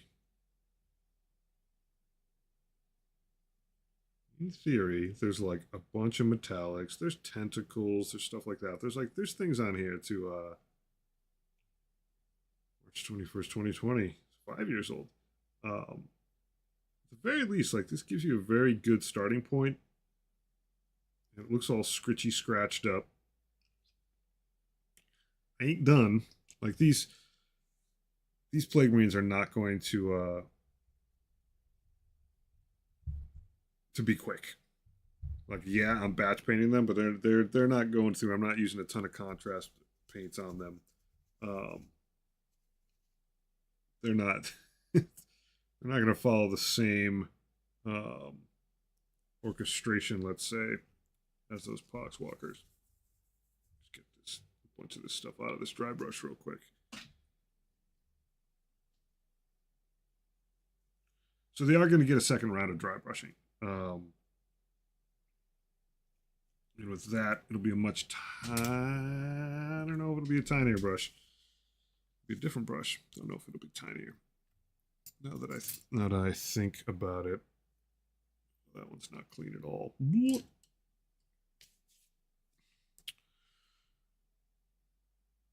Could do a little white. I could just go one shade lighter on this green. White's probably going to scream out a little bit more, though. Or I could mix paint. That Lord of Violence is pretty instrumental. I basically just attach him to Blight Lord Terminators, and then he does spotting for a bunch of my range stuff. You just deep strike him in, and then like get yourself in a spot that's like super annoying with the Blight Lords. He's really good. I like him a lot. A lot of people like kind of poo-poo on Blight Lord Terminators, but like as far as like a very solid threat, if you can deep strike them and stick them in like a tick somewhere that they're really hard to get to, with that Lord of Violence like in command, it's solid.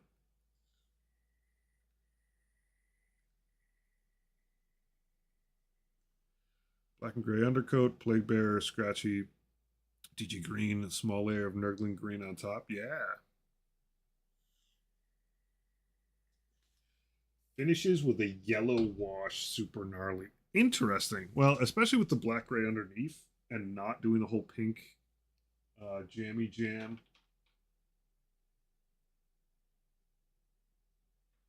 Not a bad call. Not a bad call at all.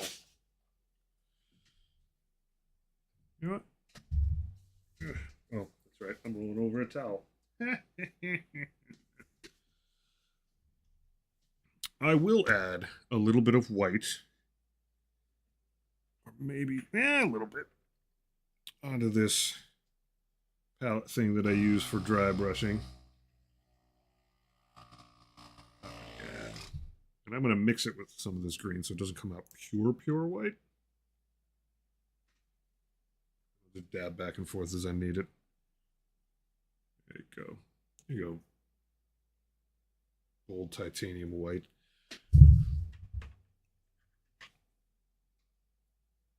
A little bit of grotesque green now. Yellow wash sounds like a very interesting way to go. I've also thought about just like rather than going in some like Agraxy direction, doing a pretty thorough, maybe even oil wash with some rust color.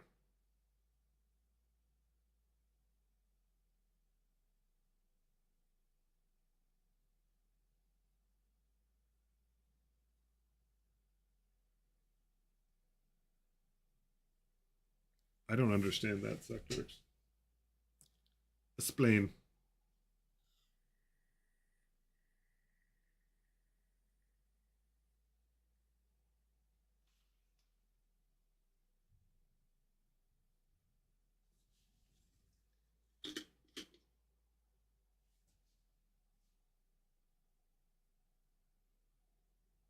Oh,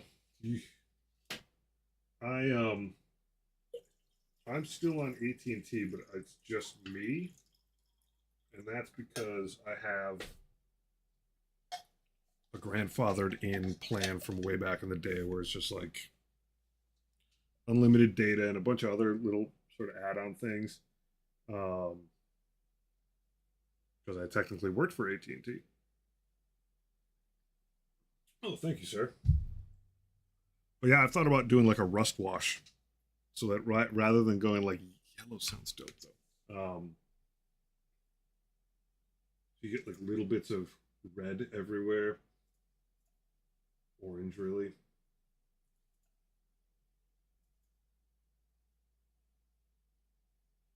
Why? There you go. Why audio? All right, I'm gonna check that out right now. Ugh, so loud. Oh, but I think I muted desktop audio, so I don't think you guys even heard that.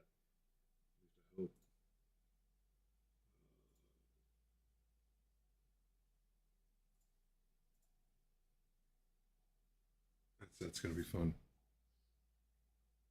Do you though?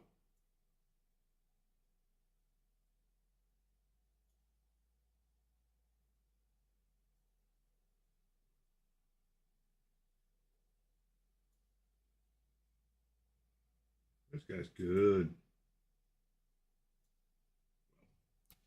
I will check that out.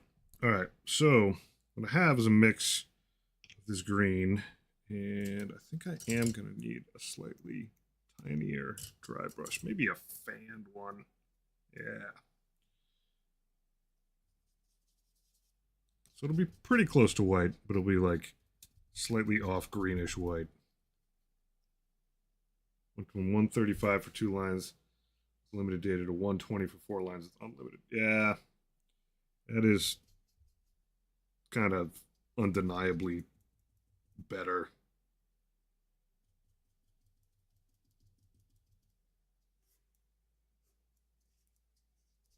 I gotta wash this brush. Oh my god, I shouldn't have mixed with it. Titanium white is like fudge.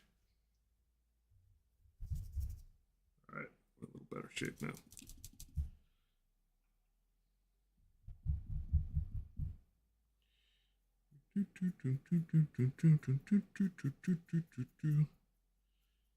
And now we're just being light and being very direction conscious.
Details up on these bits that are going to be metallic.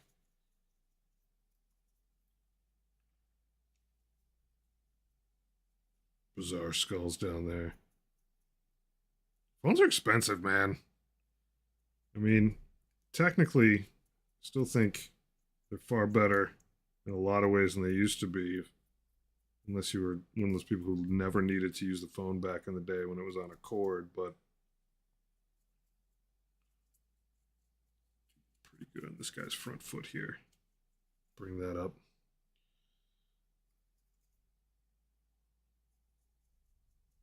Like, if you talked on the phone a lot way back in the day, you're just like paying by the minute. Yeesh. Listening to Prospero Burns, the Space Wolves are just so funny. They are kind of funny in that. I miss Life Before Cell Phone. I'm not going to deny it. I mean, I think some parts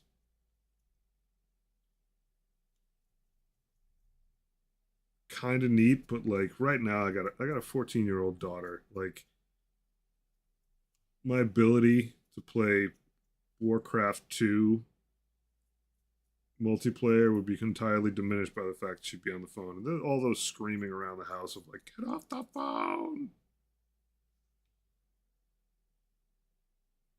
I was watching a video tonight. I love the 90s, man. That's my jam. 90s were dope.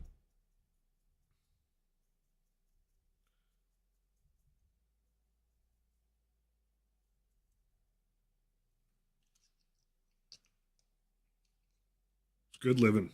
Good living.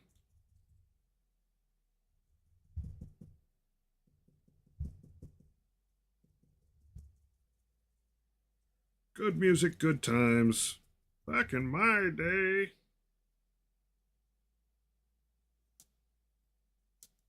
I have enjoyed a lot of let's see, there's there's like a small crew of space wolves around in the book where the lion and Vulcan and um, Conrad all show up at McCrag, and they're pretty hilarious. Their interactions with the Booty Man and everyone else, pretty solid stuff. Yeah, so there's, I mean, absolutely to your point, like none of my kids know how to answer a phone. Like I had to teach my 14-year-old like how to call her friends. Like before she had her own phone, we would let her like grab my parents' cell phone and whatever. But it's like you have to call up and ask if that person's available. She's like, you have to what? And I'm like, this is insane. And I realized there's no reason for my daughter to know how to like make phone calls because it wasn't like she was talking to her grandma on the phone all the time, like on her own phone or on a house phone or whatever.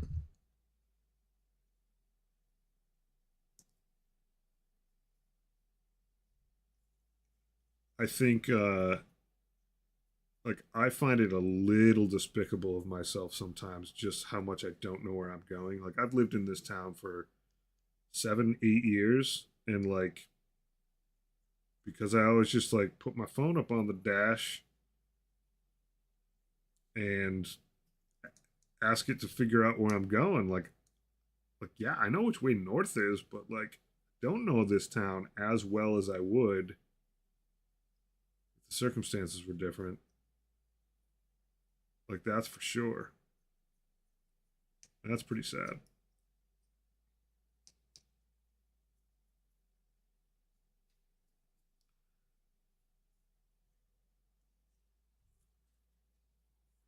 I don't know that I miss it. I do see the nostalgia around it for sure though.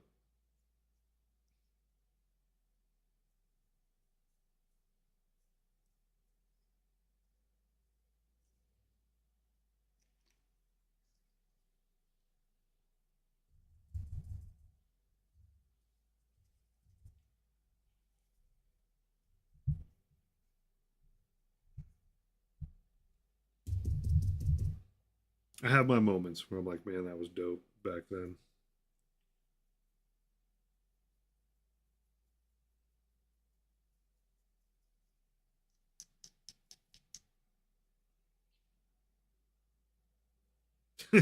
Yes, now we get to have a random conversation with some nerd on the interactive TV program. It's true. Um, I mean, it's not like I was ever like a deeply outgoing person. Certainly, like I had very good friends, but it wasn't like I was, social butterfly by any stretch. But I do see in my kids like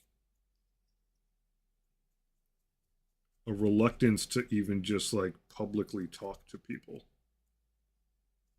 Like, yes, kids are shy. Some kids are shyer than others. At the same time, yeah, exactly. um, I do love my rants. This is the whole reason I'm on here is just so that I don't have to do this just to myself while I sit here and paint. Um, it's I worry that people just aren't going to meet each other and fall in love and make babies anymore because so many people just can't do that outside of the internet, and so they can't do it. Like it's scary to me. Like as someone who is not a social butterfly, like I am so much more social. But I don't know. I have some hope for my 14-year-old daughter. She's becoming social.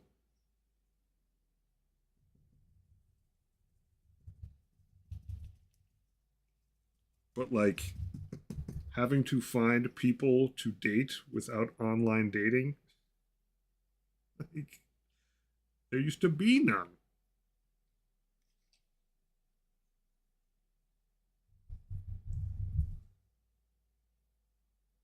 Like it's almost like the scale at which you are social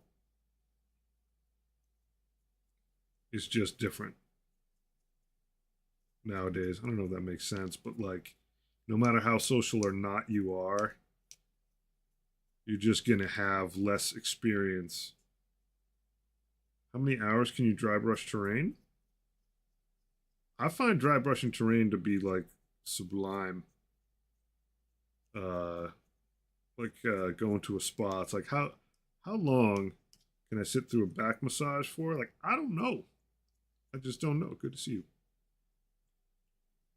I couldn't comfortably order food for myself until I was 15. Yeah, so like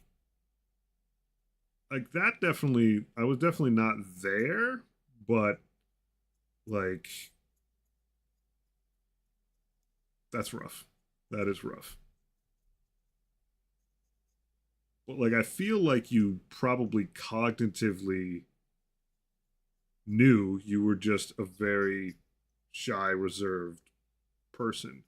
Like the thing I can like there always have been and should always be uh socially awkward, uh socially not cool with it people out there. Like the big world, space for all of us.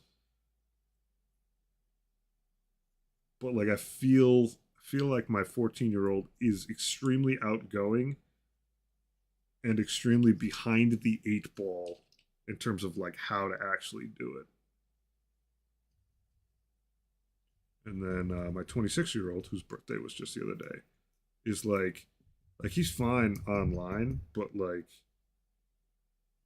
there's been a lot of like sort of lessening to do, just like in general, how to interact with people in public that I'm like boggled by.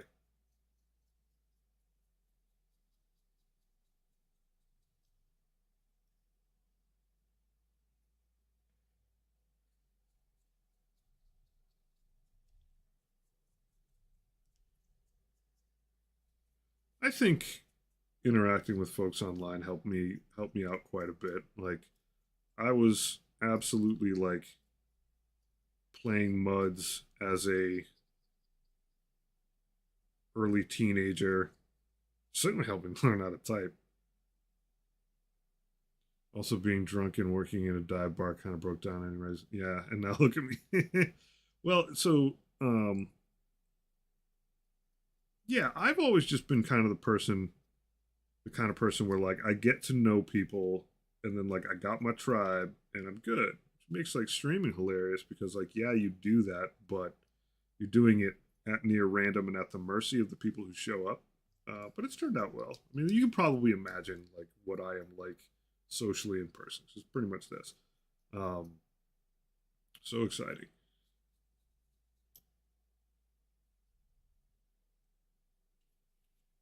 But like I always like the social customs. I think we have a lot of people that are younger that on both sides there's no notion of social customs, so they just don't socialize at all. I think it's probably just like a ton of missed opportunities.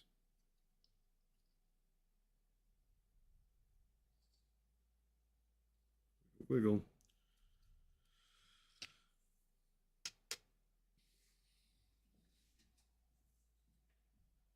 Finding people that you relate with and like you or you come to terms with the fact that you don't need everyone. Yeah, no, those are the big lessons.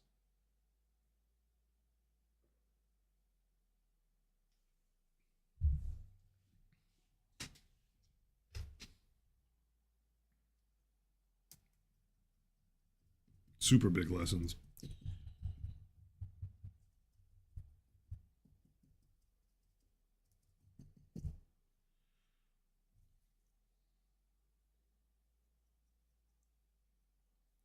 Edges, edges, teeth and edges. I got so much trim on my armor.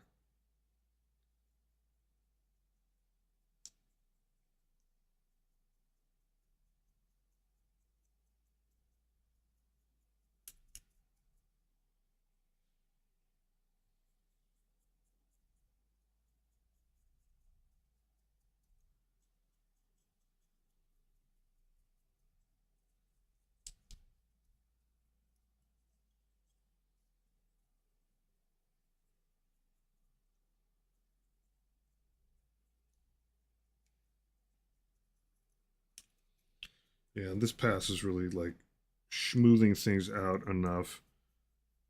I have more and more over time just become like a huge fan of the multiple dry brushing passes. My Scar brand was like a very good validation of that.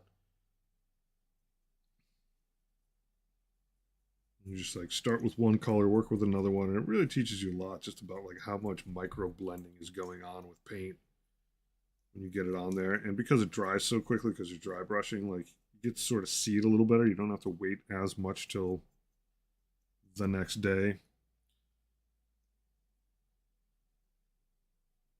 I think you used to be forced to talk to people where now you can almost live your life without having many conversations at all. I think that's absolutely true. I think you're summing it up well. Is that like at the very least you had to talk to some people. It's gonna happen. Like now it's just leave my stuff at the door. Shop only online.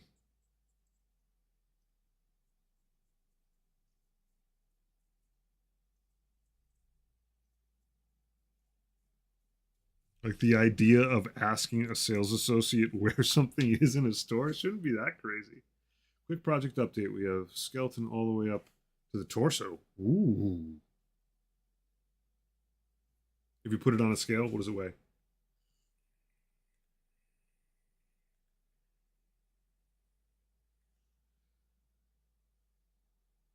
Yeah, it really looks good. Like I feel like I might actually try to paint a whole army almost entirely like dry brushing and stippling. Like I feel like that would be fun. Like dry brush stippling and then just dunk.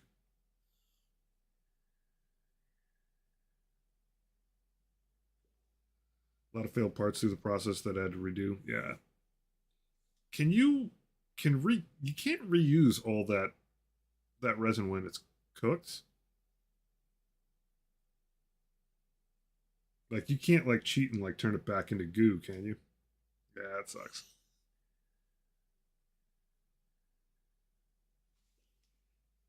I think the filament ones, some of them you can, but to do a good part, I just click reprint. That is wise.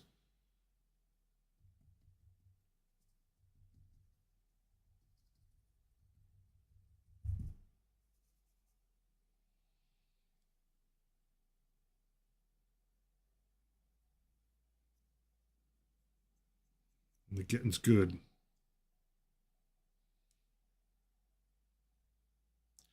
That one, I'm knee high. That's a lot.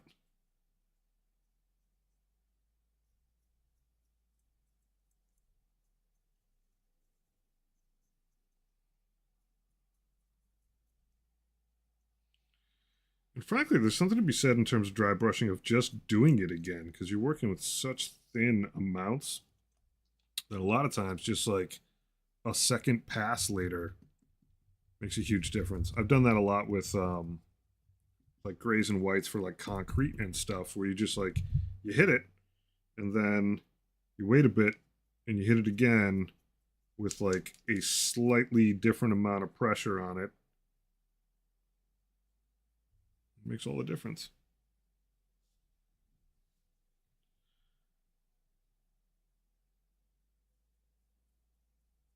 And you know, it's funny because obviously this is like a fairly, not saying everyone here is the same, but like this is a fairly self-selected group of like relatively nerdy folks who are going to be down with like painting little army men and all that good stuff. And I don't believe that those are like purely siloed things, but it's like there are still plenty of people who just like go out to the bar to meet people, like go out to the club to meet people. But I think even those folks at that end of the social spectrum, like you know, eventually I got there, but like those folks at that end of the spectrum are still less prepared than folks used to be back in the day. Because so much, I think online dating like absolutely hamstrings a lot of stuff. I met my wife, you know, on a dating site, but like I had that was absolutely like the convenience of like having moved, being like, I don't know anyone here. I basically moved like 30 miles away from any of my social circle and any of that stuff.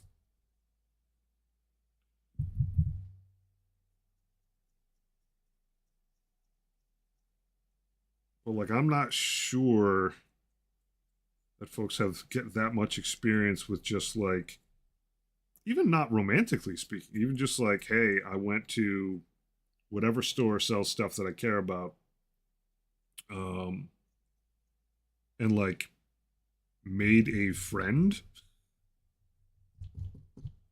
Like growing up, I made friends with people I had never met before, just like off a conversation, in like a library or a D&D store, or just like playing Magic and friendlies with my buddies, and someone walking up and just like, hey, do you mind if I watch? Because like I play.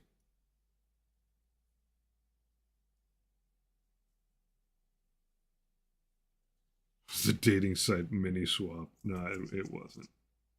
It wasn't. I don't even remember which site I was on. It was probably OK Cupid.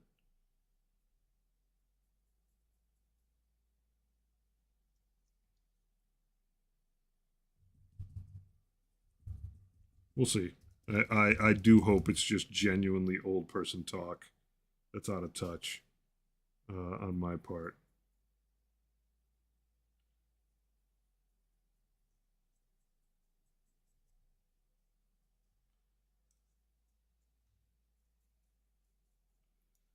Which I'm all for. My offer to print another one from back in the day stands. I'm down, dude. I'm absolutely down.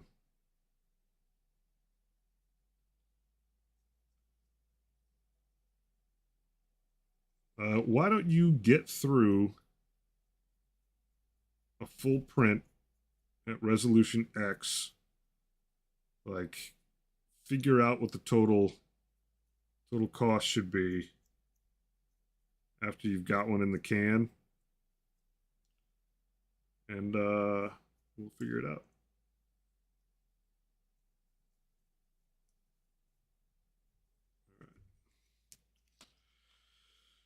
So now, these guys, in relatively short order with a lot of blab in between, like, guys are a pretty good, solid starting point.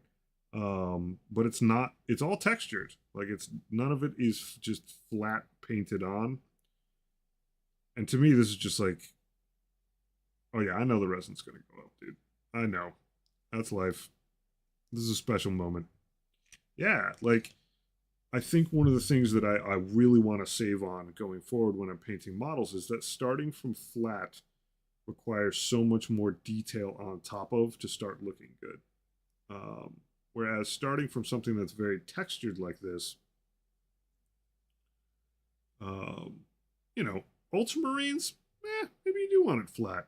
Like Death Guard, this is just some dry brushing of an old beat up model that got dunked in a heaping pile of isopropyl, scrubbed down with a toothbrush, some mascara brushes. It's a good solid start.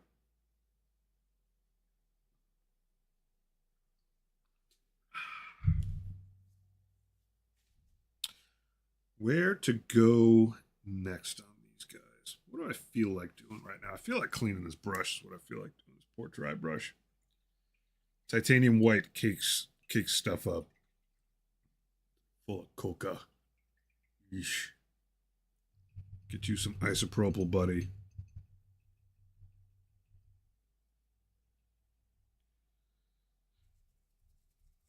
Oh yeah, there's so much paint coming out of this poor thing. There's some old paint coming out of it too.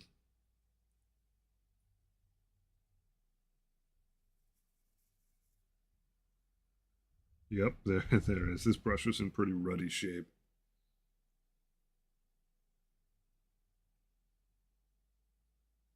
Let that just sit here for a moment, soak through a little bit. What I'm learning from FDM is what I'm learning That FDM is very cheap for this. Maybe it'll end up being 50. What? The quality versus time is a thing. Ah.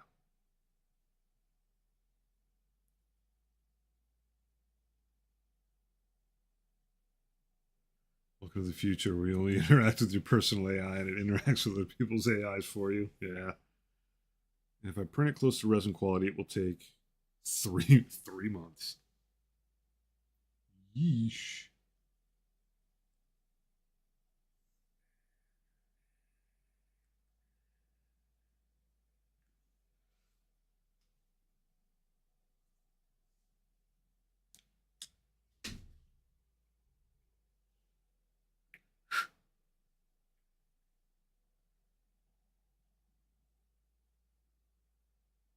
Three months is a long time.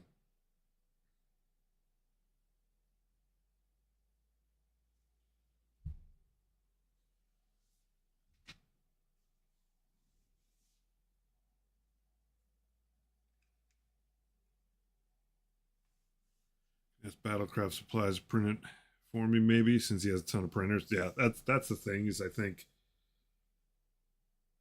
there's going to be a level at which people have one or two printers lying around. It'll be extremely common. And the level of hobbyist now that has like a 3D printer or two, where that's going is like someone's going to have a wall of them in their garage. And like that's going to be their jam. Robots are going to kill us all. That's for certain.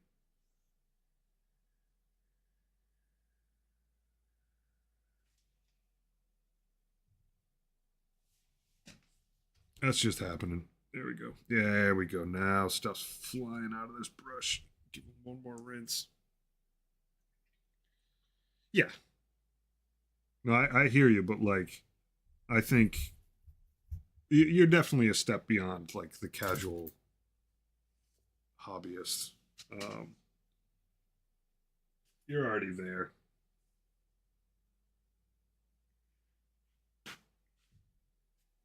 But like the way that, like I have a decent number of woodworking tools in my garage. Decent number. Like I could build tables, chairs, beds, shelves that would look like proper in someone's house and have the means to like properly finish them and all that stuff. But I can't crank that stuff out. And there's definitely like some detail work that I would never get to. Whereas, I have buddies that like carpentry is like their warhammer. So like they just go that level deeper.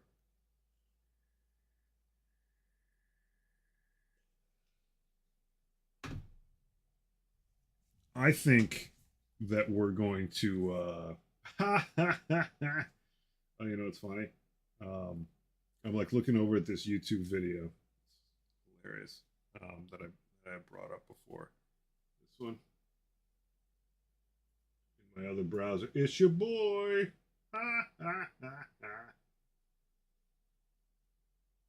I'm a, I've been suggested to myself to my other account.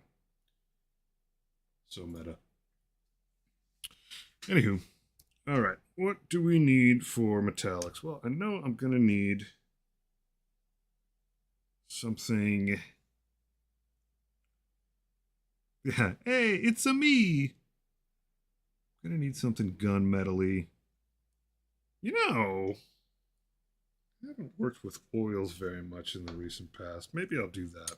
Maybe I'll do that. Maybe I'll get oily.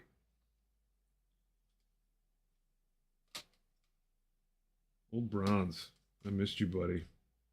Where's my gunmetal at? Yeah. It is kind of funny when you show up in like your own feed for stuff. Yeah, let's just grab some of this gunmetal. Oh, it's coming. It's flying out of here. Whoops. There we go. I gotta squeeze this back the other way so it doesn't go nuts.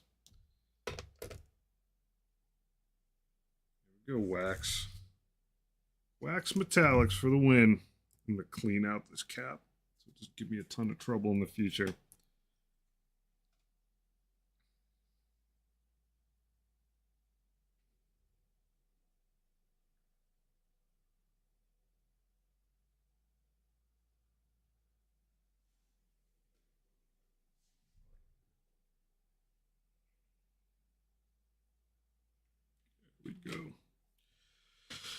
I'll grab another little dish.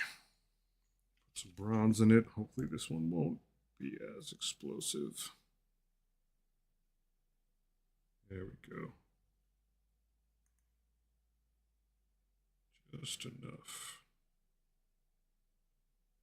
Cap on there good. Don't want to spill this stuff. And then grab a special squeegee.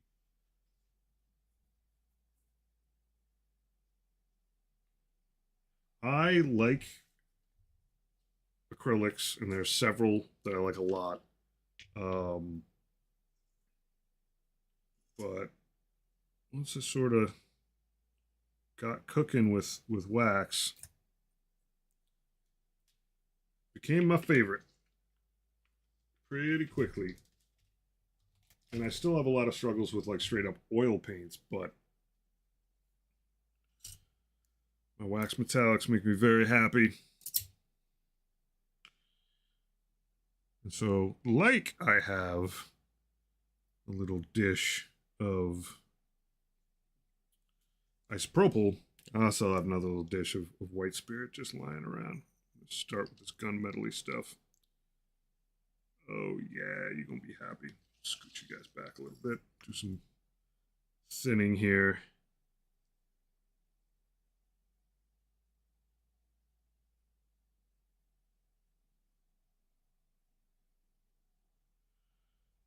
Too nice and smooth. To run like a marker. There we go. A little dab, and away we go.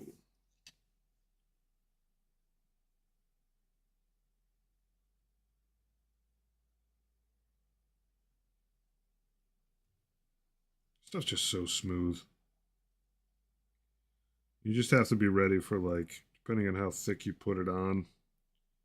Sometimes basically saying it's going to take me another day each step. Lovely metal goop. Yeah, you called it. The drying's the thing.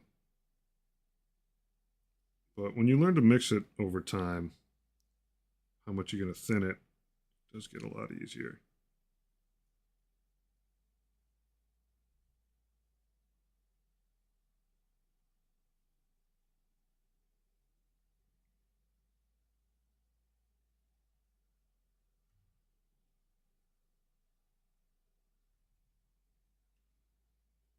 But I love this stuff.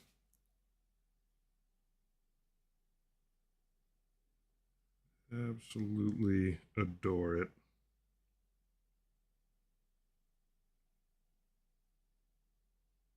And it's working out nicely over this green. A little bit of that sickly is getting through it.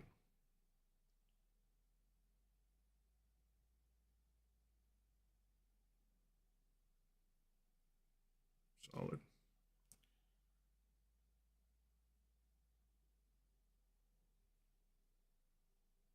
There's going to be bronze. Mostly bronze. I do like guns to be metally, though.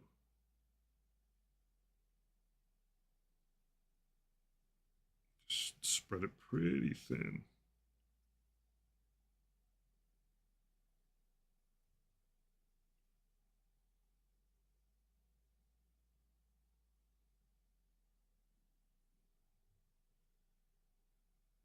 What up, Tank? Good to see you, homie. As well as you, Blat Blat. Just chilling out. Moved on to some Death Guard. I got a pass on my Poxwalkers, but it was with a lot of contrast paint. I was starting to worry that it would be a little damp. Keep grabbing them and working around that stuff. This is all eBay rescue stuff that I had lying around. For a while, I was going a little nuts on eBay. Not gonna lie, going a little crazy. No regrets. But I was like daily had my eye on when I absolutely watching paint dry. For sure. When I needed a Lord of Contagion, I went a little nuts. Made sure I'd find one, which I did, which is good.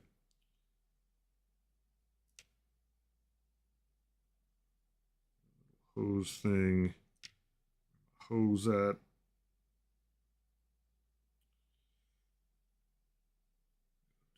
Do these one pass at a time. We'll do gunmetal first.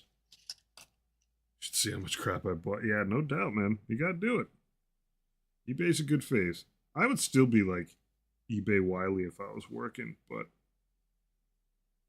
it's also wise to like chill out every once in a while. And, oh, I don't know. Maybe go back and look at what you already bought. Whee! This last week was a good reminder of. But the point is, I was relatively flush with money. I made sure that future me, 10 months mostly unemployed, still have crap to paint. And I do, so I guess I win that one.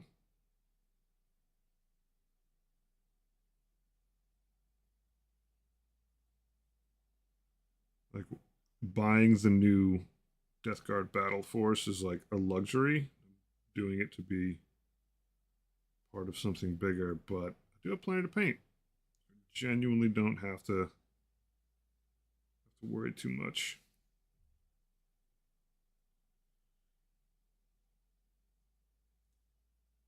I like it that way.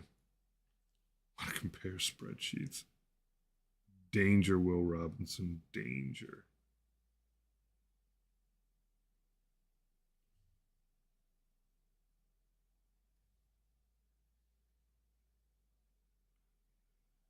Those will be bronze. That'll be bronze. Those tubes. The tubes. Is that a tentacle? I can't tell what you are, tube.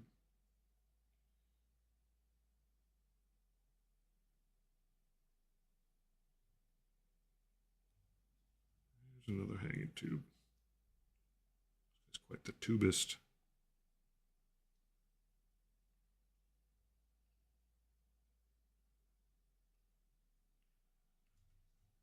Nub end. Pommel.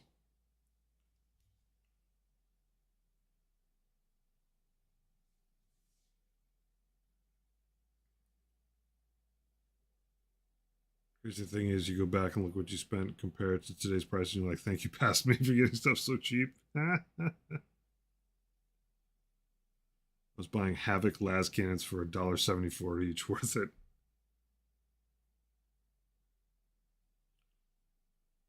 It is very interesting to me, the secondary market, based on what is hot or not. Pardon reference to that old app.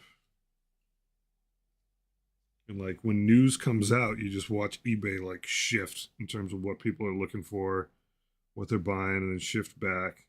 It's like if you've got, I mean, it's basically Games Workshop's biggest dilemma. It's like if you had infinite space to store this crap, you'd be all set. Because like there'd always be a time where you could buy most things at a reasonable price.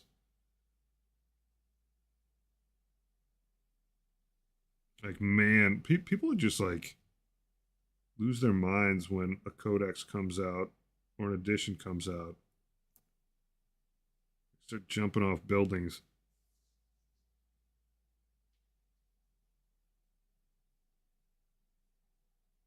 When something changes, when 10th came out, people were literally like, I'm giving away my Death Guard models. And they didn't, but maybe a couple of them did, like in protest. I'm like, are you serious? But a lot of people were just like, all right, here's my eBay listing. I'm moving on. I'm like, what? All that stuff's gonna change so fast. Chill out.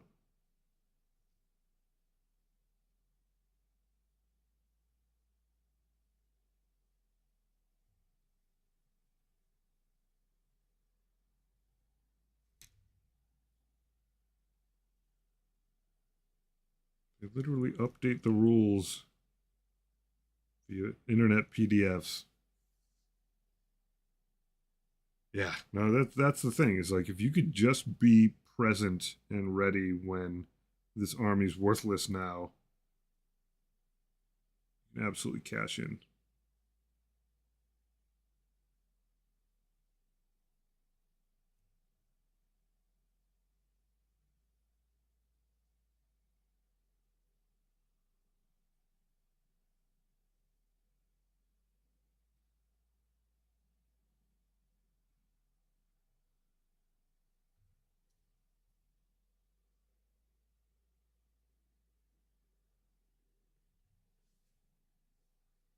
I think I paid $20 for 50 Poxwalkers. Yeah, like tell me about it, man.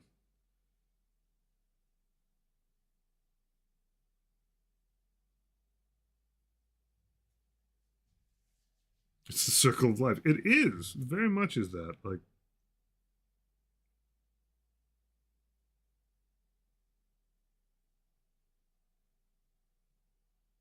I mean, I appreciate people's passion around these things, but the jump off a bridge mentality for any game has just been like proven to be so silly in the age of everything getting patches, updates, whatever in the internet. It isn't. There is no end all be all. Just about every game that has game balance to it is going to get balanced and rebalanced.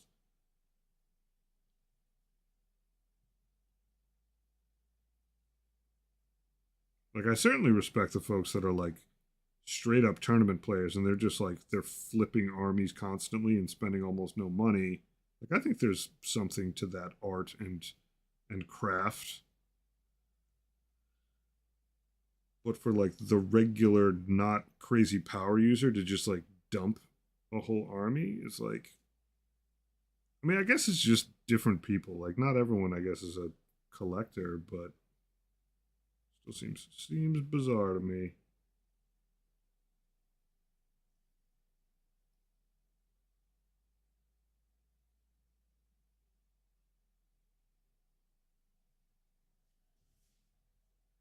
Meanwhile, I spent $300 on 8 Mile. That's not too bad. I hope they weren't Poxwalkers though. Would you pick up?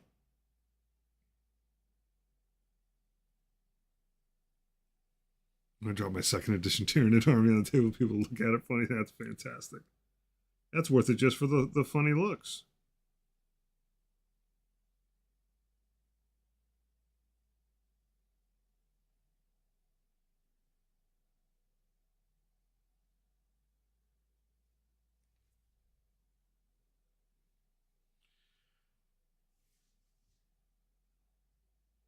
Flesh out your salamanders to 2,000 points. That's awesome. Well, that's fantastic.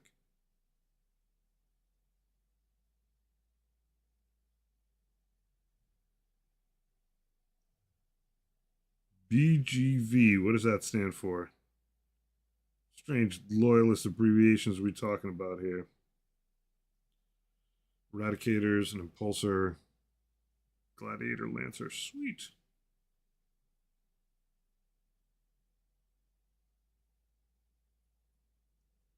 Blade Guard veterans. Ah, okay. Do you know what that means?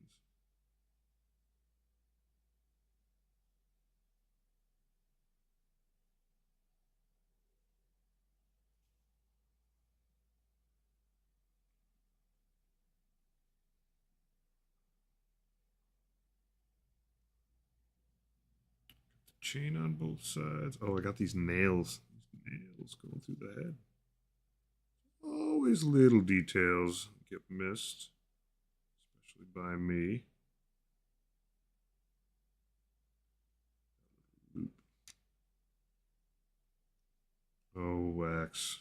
You're so good.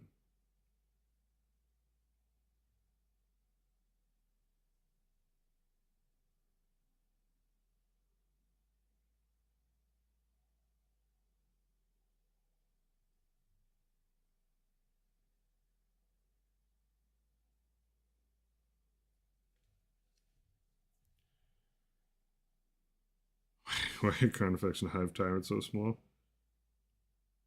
Because they're OGs, buddy. OGs.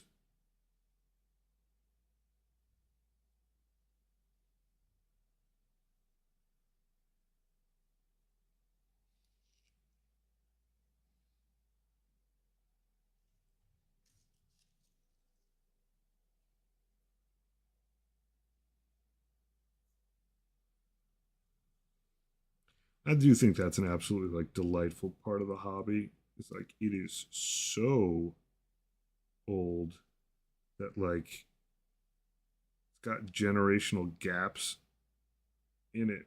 Like I like looking at the super old stuff. It's extremely like good nostalgia. But I gotta tell you, it looks like the entire sensibility of it is very, very different.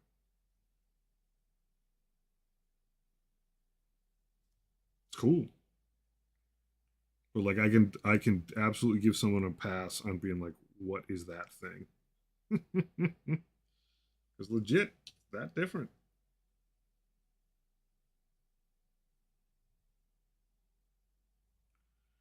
Tubes and pipes and tubes and pipes.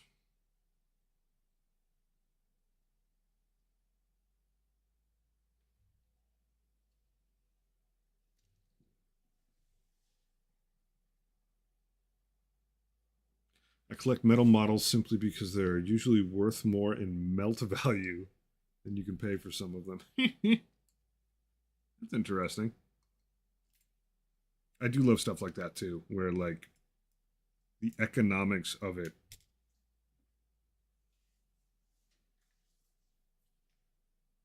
leans in one direction.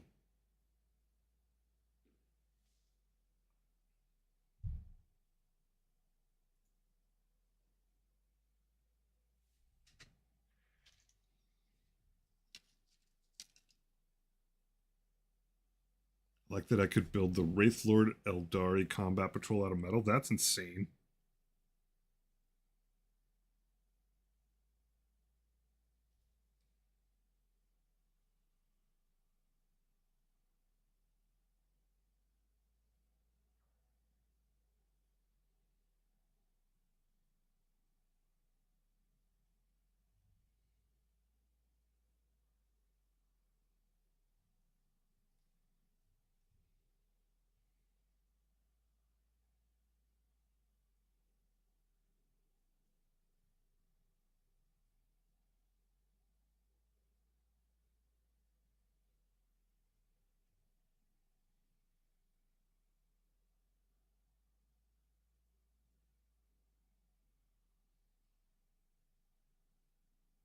So did you use the same primer on the metal models? Has it always been like the same sort of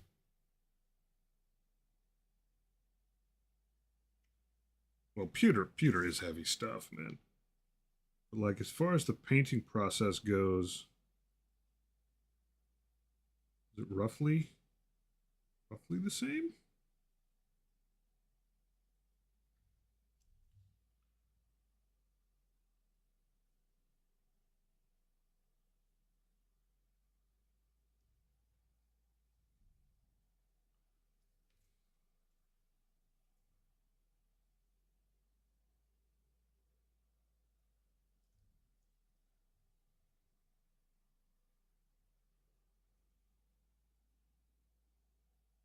Like I've painted nothing, practically speaking, almost nothing metal in my entire life. A very foreign process to me.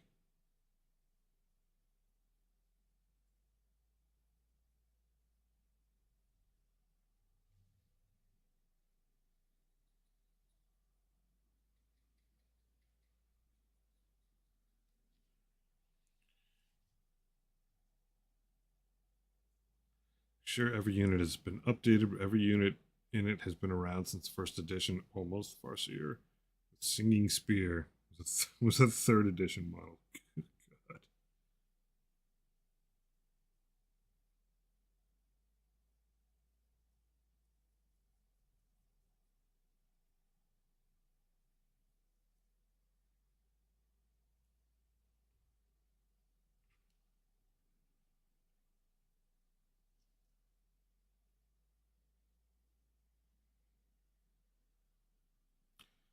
back in the proverbial day.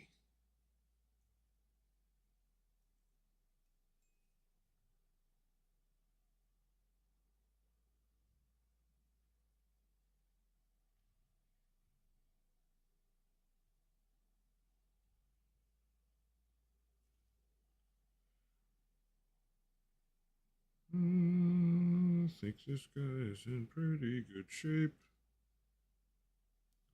Spins around here. Yeah, a lot of that's gonna be brass. I keep waiting to find a metal typhus and ship it to you. I bet he looked pretty weird. I must have seen every time I try to think of the metal typhus. In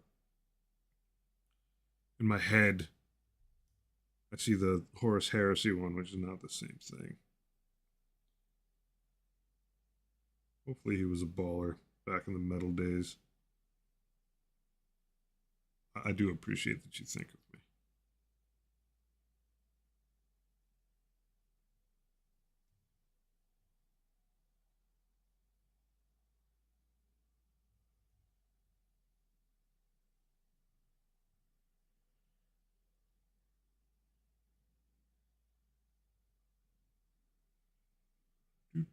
So many tubes.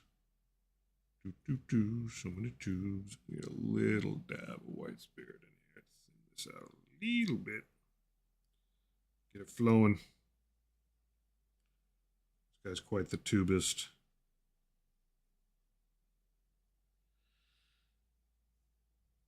I find the pewter models cool, just as bare pewter. Yeah, I mean, I just like dry brushing, you know, silver steelish looking metallic on black, because it looks like pewter. They're pain in the ass to paint compared to plastic. So what is different? Embellish.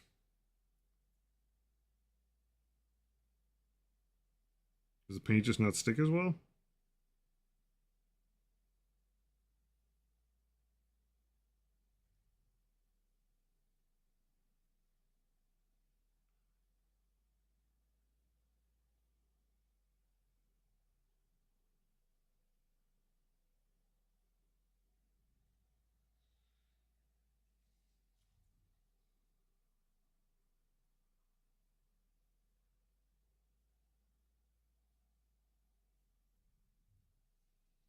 Yeah, I guess if you lay down a solid coat of primer, then it's pretty much the same. Yeah.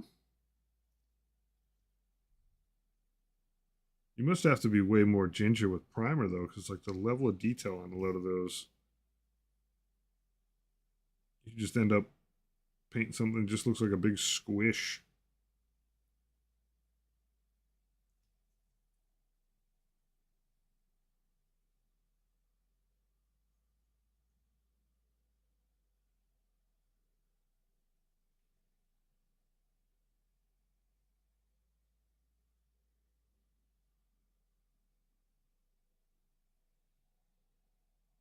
Instead of typhus corrosion, you use water.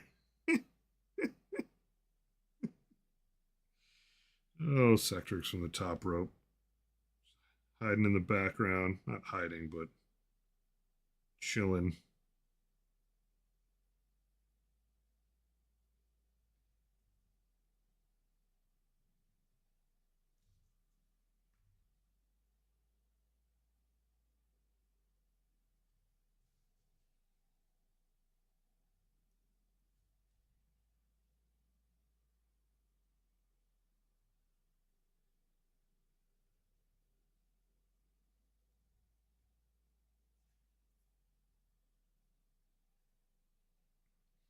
Tubes, tubes, tubes, tubes.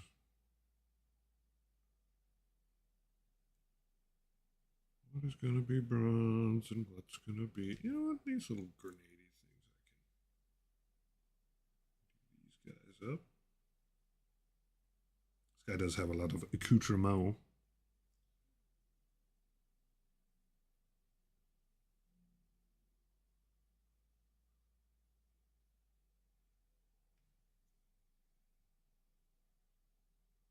You know, this grenade. Potato masher. Doing some gunmetal.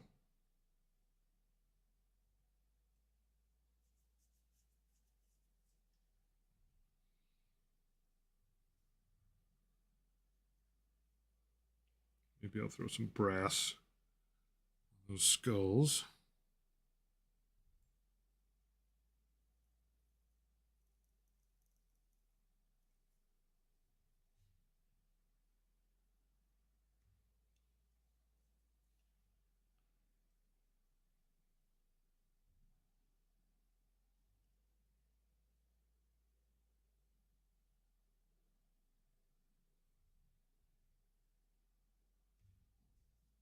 Take a little of this wax back up. There we go.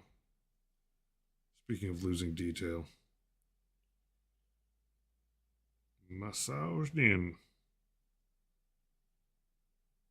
Yeah, looks good. Yeah, those guys can stay.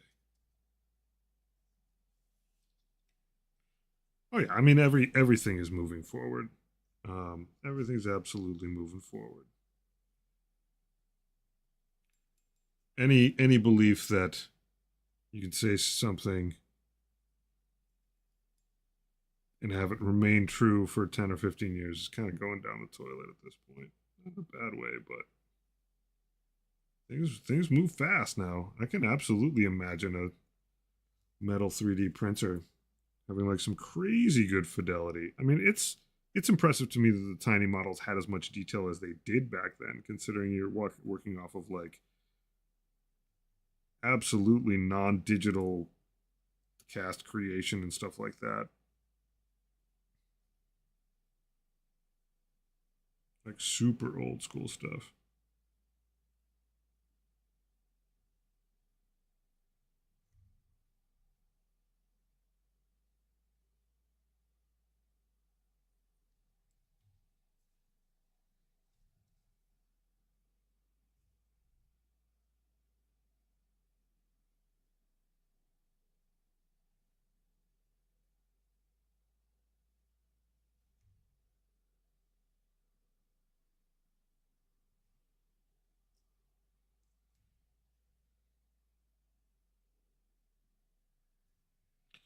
Come on, run like a marker, buddy.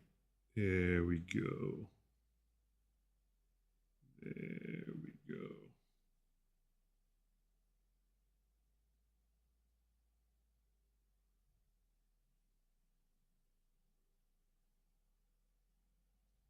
If I need to, I'll turn you into a wash. I'll do it. A wash.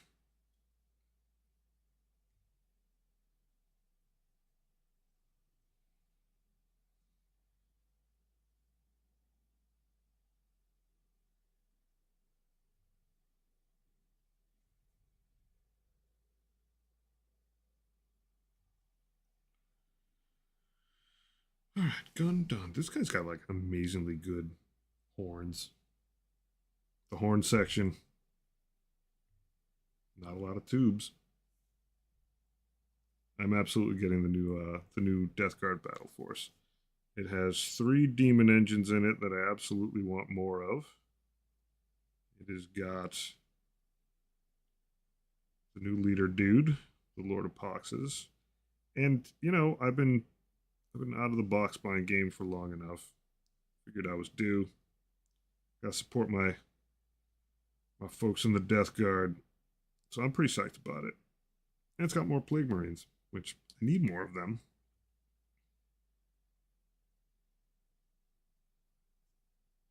So yeah, absolutely 100%. I already put my pre-order in my local with my local store. Now I just gotta wait for it to show up. Well, I should probably check and see if they actually were able to. You picked up Fulgrim today. Good luck, and I don't mean that in the good luck way. I mean good luck with that model. That thing is wild. Very cool. That's awesome.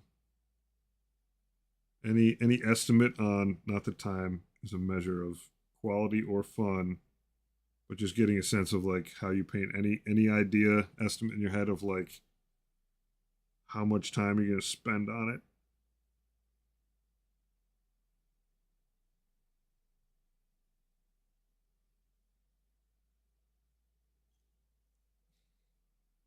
it? What a great answer. What a neat sort of thing of like, this is my hobby.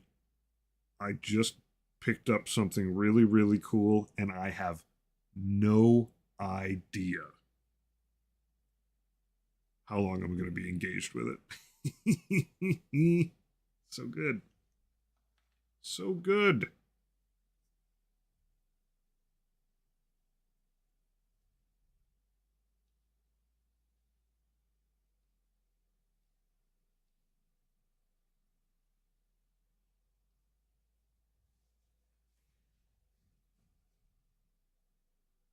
Spent about a month off and on in War Dog. Sweet. Yeah, I always find calendar estimates to be way more valuable, even though they're far less precise than like how many hours. Like to have something around that you know is just like genuine joy. Like, yep, for the next month, I'm in my happy place. So good. Do not have a plan for even the colors I'm using. I just saw the model and wanted it. Yeah. I love that dude's face. I've said it before, I'll say it again. I think the face is one of the best parts. Cool customer. That is exactly what like I envisioned that sociopathic narcissist to look like after 10,000 years in the war.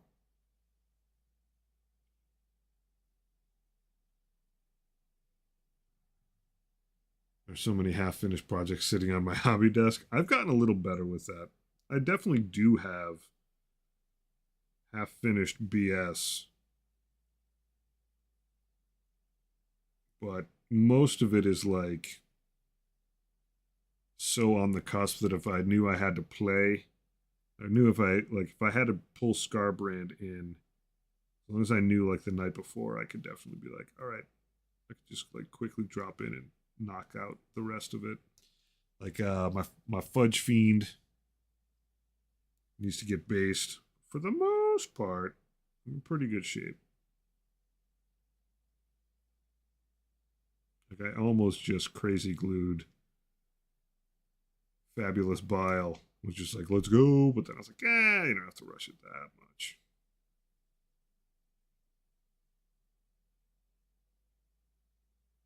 Of course, if I had put him on the table with his Cursed Cultist, I probably would have done better.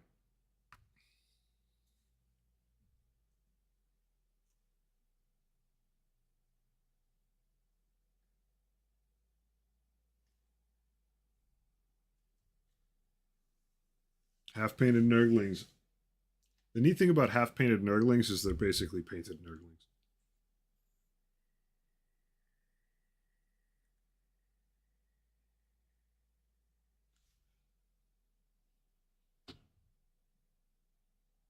I think all my Nurglings may be half painted, and they look fantastic.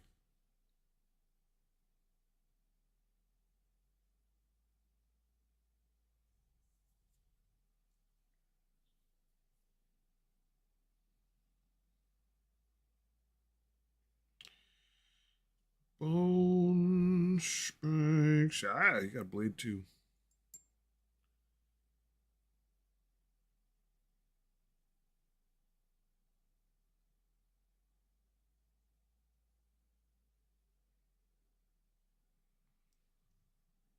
Plague Marines are just such good, wholesome lads.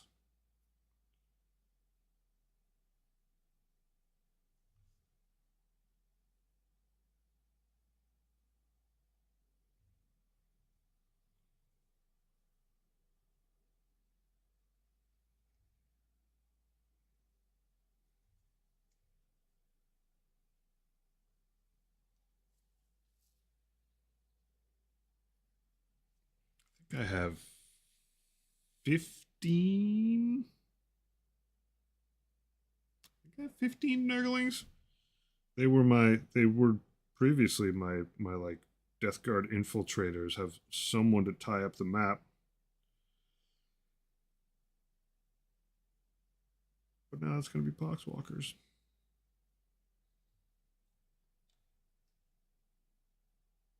Nurglings are fun though. Like, man, they're like, they don't hit all that well, but they 4 wounds each.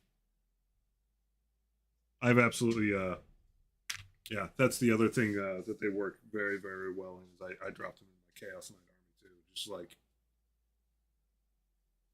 all right, like here's some good screening midfield, and like when you get someone tied up and now they're taking like -1 to hit, it's just like you just slow everything down to a crawl.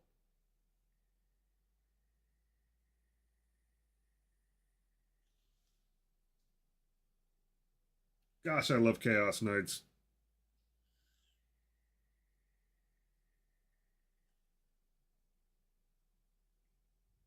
Just remember that you get sad, but they don't. They just disintegrate, giggling, laughing, living their best life.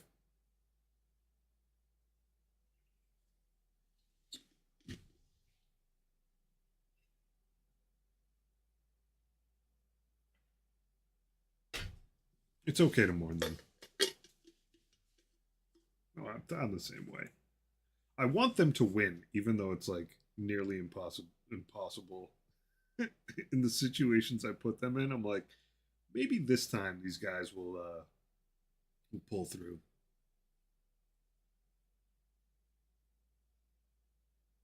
Mine are blue though. Have snowballs because they match my frozen. That's pretty cool. That's a very nice touch. Very cute.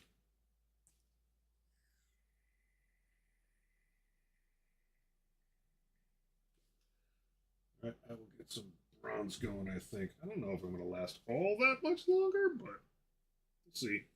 We'll see.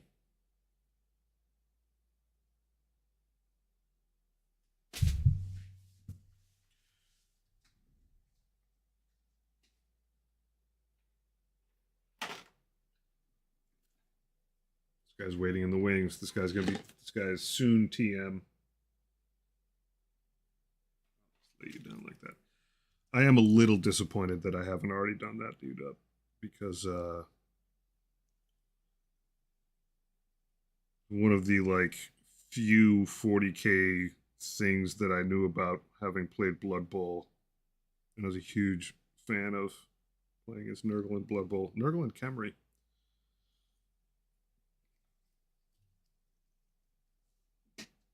Yeah, they just go back. They just go back. Back to where it all began. Back to the garden. Having done fine, fine work. The grandfather.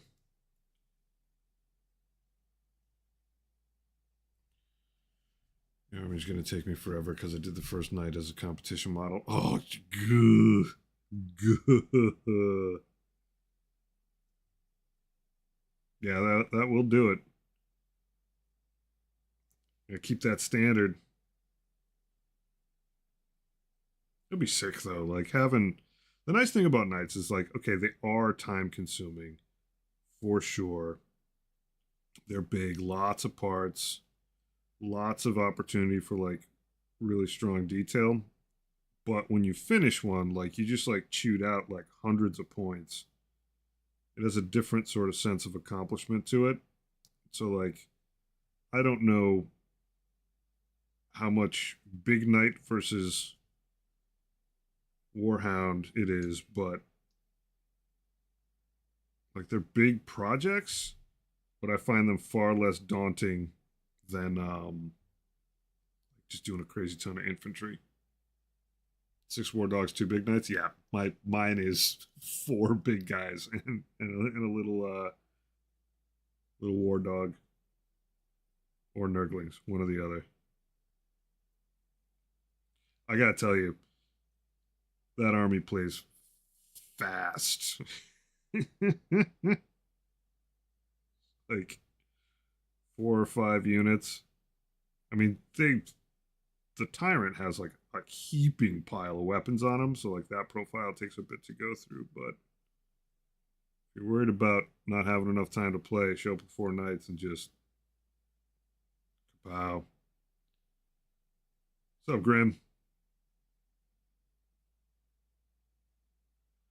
Basically, every turn you just whiff with your volcano lance and move on. I gotta get these bars up here too.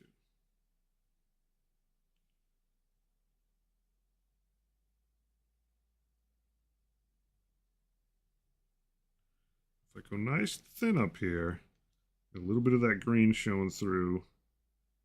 Looks a little just like weathered and not the same as the skulls being all the way through and through, which is exactly what I'm going to do. Like a slightly different material. It's nice and thin. Yeah. It's cool. It's good to go fast sometimes. I mean, I don't speed play them, but it's just like, all right, like I already kind of know where I want my big dudes to be. You're like restricted in where you can walk. So you don't have to like overthink positioning too much. I mean, obviously there's this extra level of care you have to do because their freaking bases fit almost nowhere. But once you're in that mindset, you're just like, all right, Mech Warrior, roll out.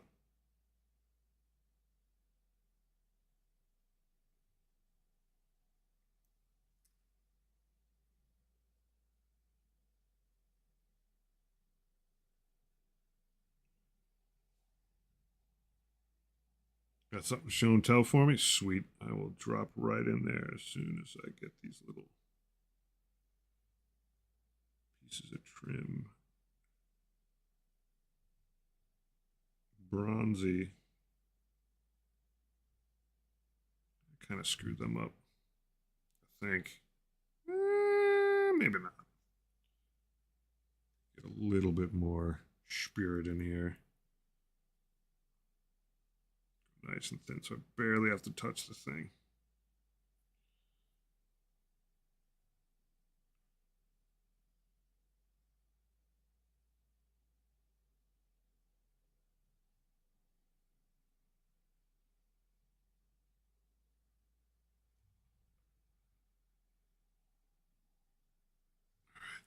Set that down.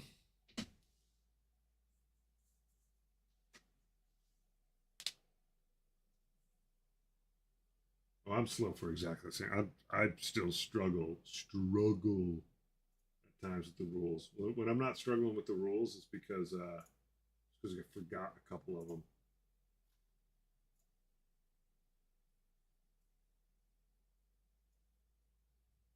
Let's check this out. It is so much.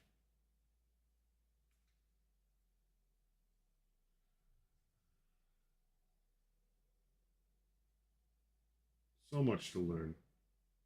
I'm just gonna wait till this ad kicks through.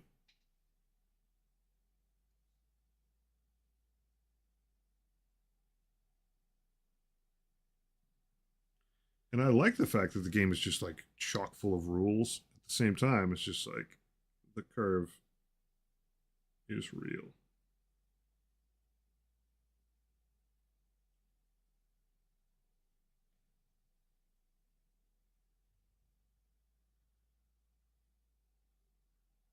But I do appreciate like just how arcane it is. It's a big commitment. It's a good big commitment.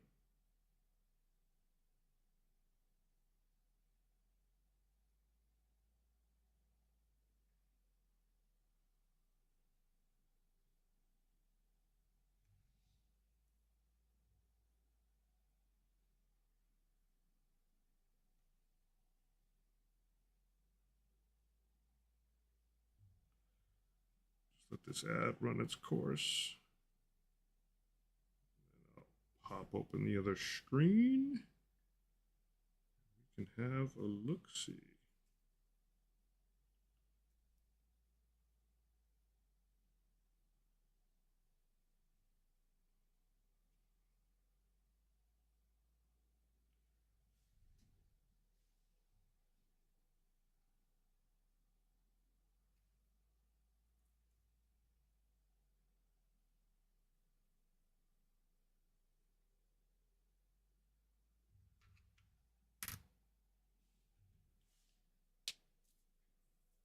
Croxagore models, they are pretty rad.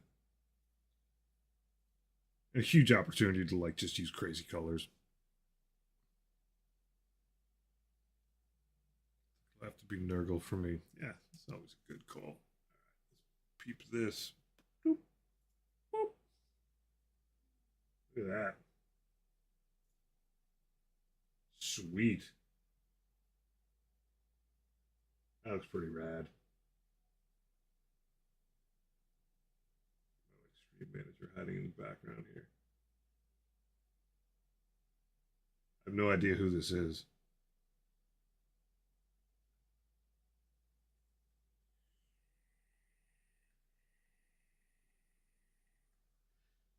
Or if it is even a named character.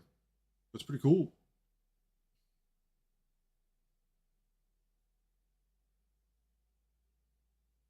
I dig it. Is it Gilliman? I saw blue. It's pretty sweet though. Is that all just like crazed hair? Wild.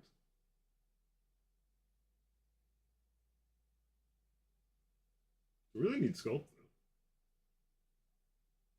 Sweet. Supposed to be Ari from League of Legends, but I'm doing a challenge where I have to use random colors. Yeah, random color challenge. Sweet. Those things, random color challenges are like interesting. It just forces you to flex.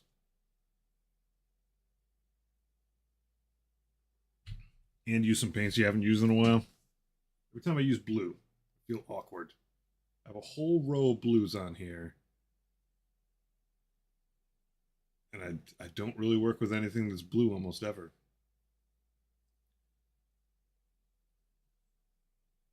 E-Studio. Sweet. Very cool.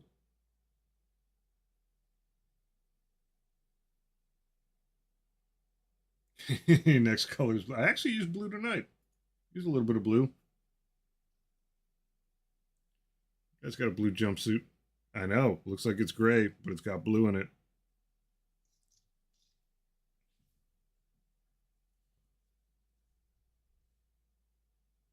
Here we go. Oh, speaking of blue, Sectrix hasn't used much blue in the past either. Bam. Look at those crispy lads. Wowza. These look really, really awesome, man. I really appreciate that you're painting 5,500 points of Tau just for me. I don't even play Tau. You got the Combat Patrol. These are really, really good, man.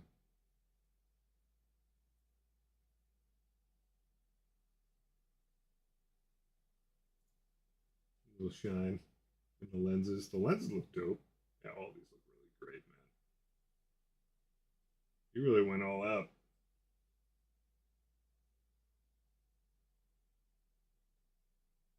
Mars base on point. Yeah, for reals. These are really pretty.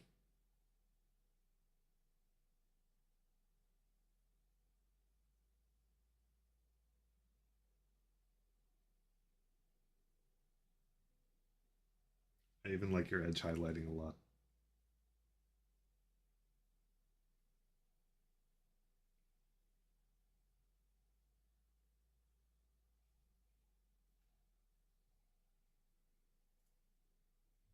Oh yeah, you can link to anything short of like gangrene pictures or people getting strangely violated is absolutely fine to link here.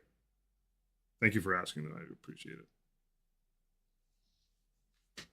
Yeah, I just don't know enough admin controls to get rid of Sector X. I haven't figured that out yet.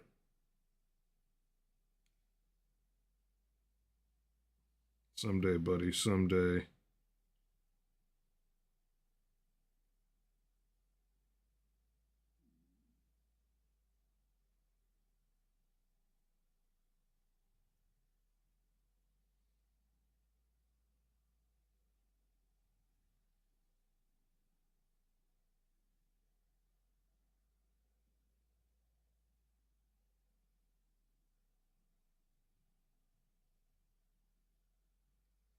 Yeah, Walter's Workshop is good times. Good times.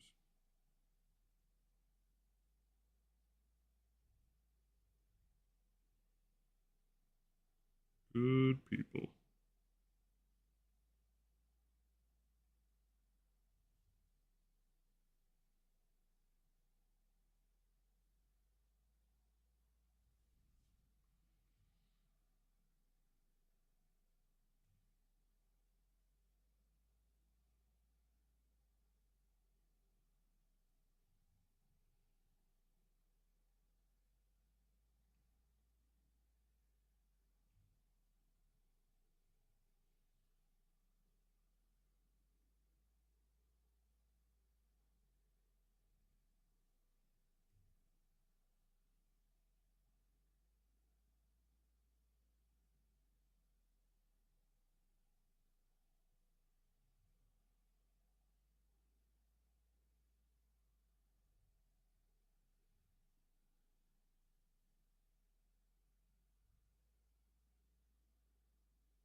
How to get in here without screwing it up? Quickly, carefully, without too much woes.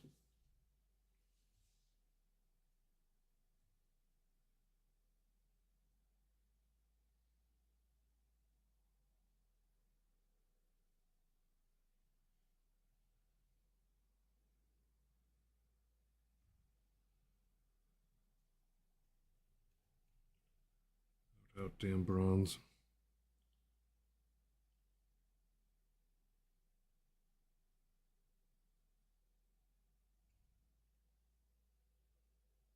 Guys are looking happy. Happy.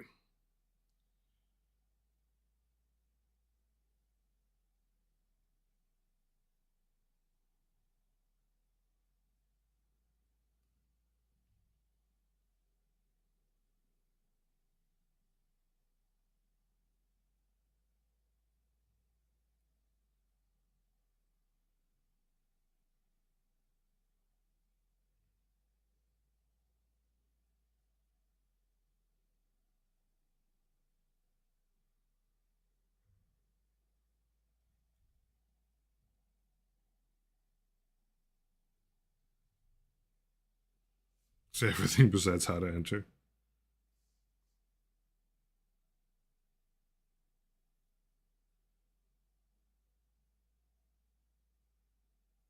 Maybe they're waiting for May 1st.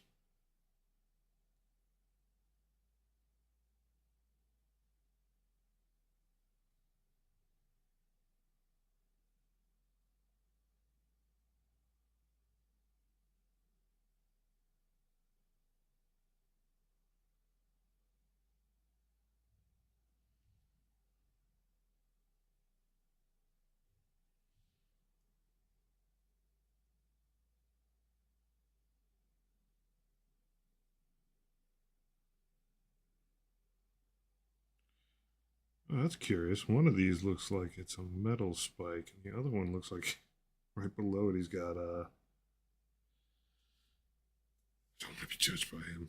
Yeah, build a tally, man. Build that guy. Get you some CP for having the guy on the table.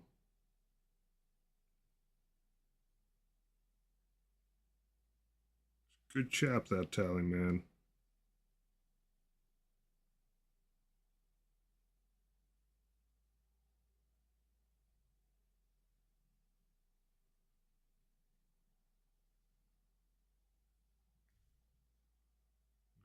Good guy. I'm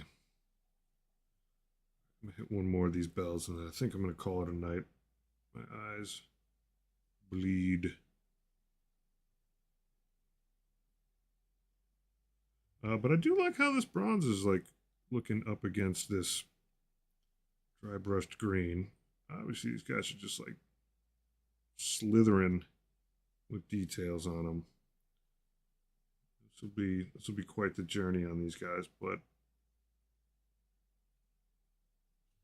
it's going good so far. I don't think it's going good so far on the like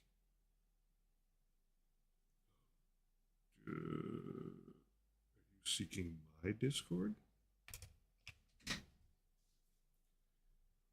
Because quite often my stupid streaming thing doesn't wake up. Invite people, give me a copy of the link. Copied. Does that work? Let me check it myself first.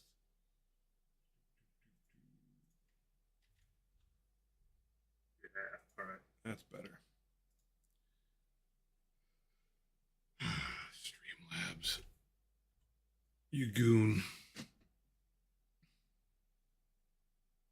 Wish it was consistent, but at least it sometimes works.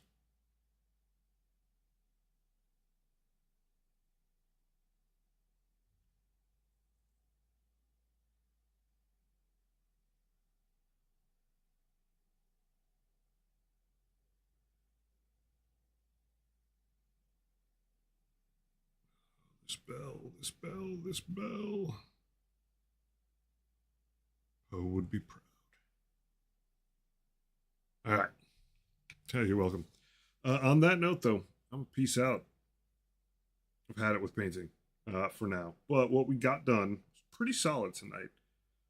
We got clothing minus any sort of leather bags and stuff done on these little Poxwalker guys. We got our Death Guard base coated, some metallics on some. And it's past my bedtime, so I will catch you next time. This week should be relatively consistent. Hopefully, I'll be on at least a couple times. We'll knock all these guys out, and then I'll start moving on to some characters because I got some. Got a Snorcer. I got to clean this guy up a little bit. He's a little bit lumpy still, and Blightbringer. We'll work on these guys sometime soon as well. Try to get as many points of Death Guard together as we can. Have a great night, folks. Thanks a ton, and we will see you.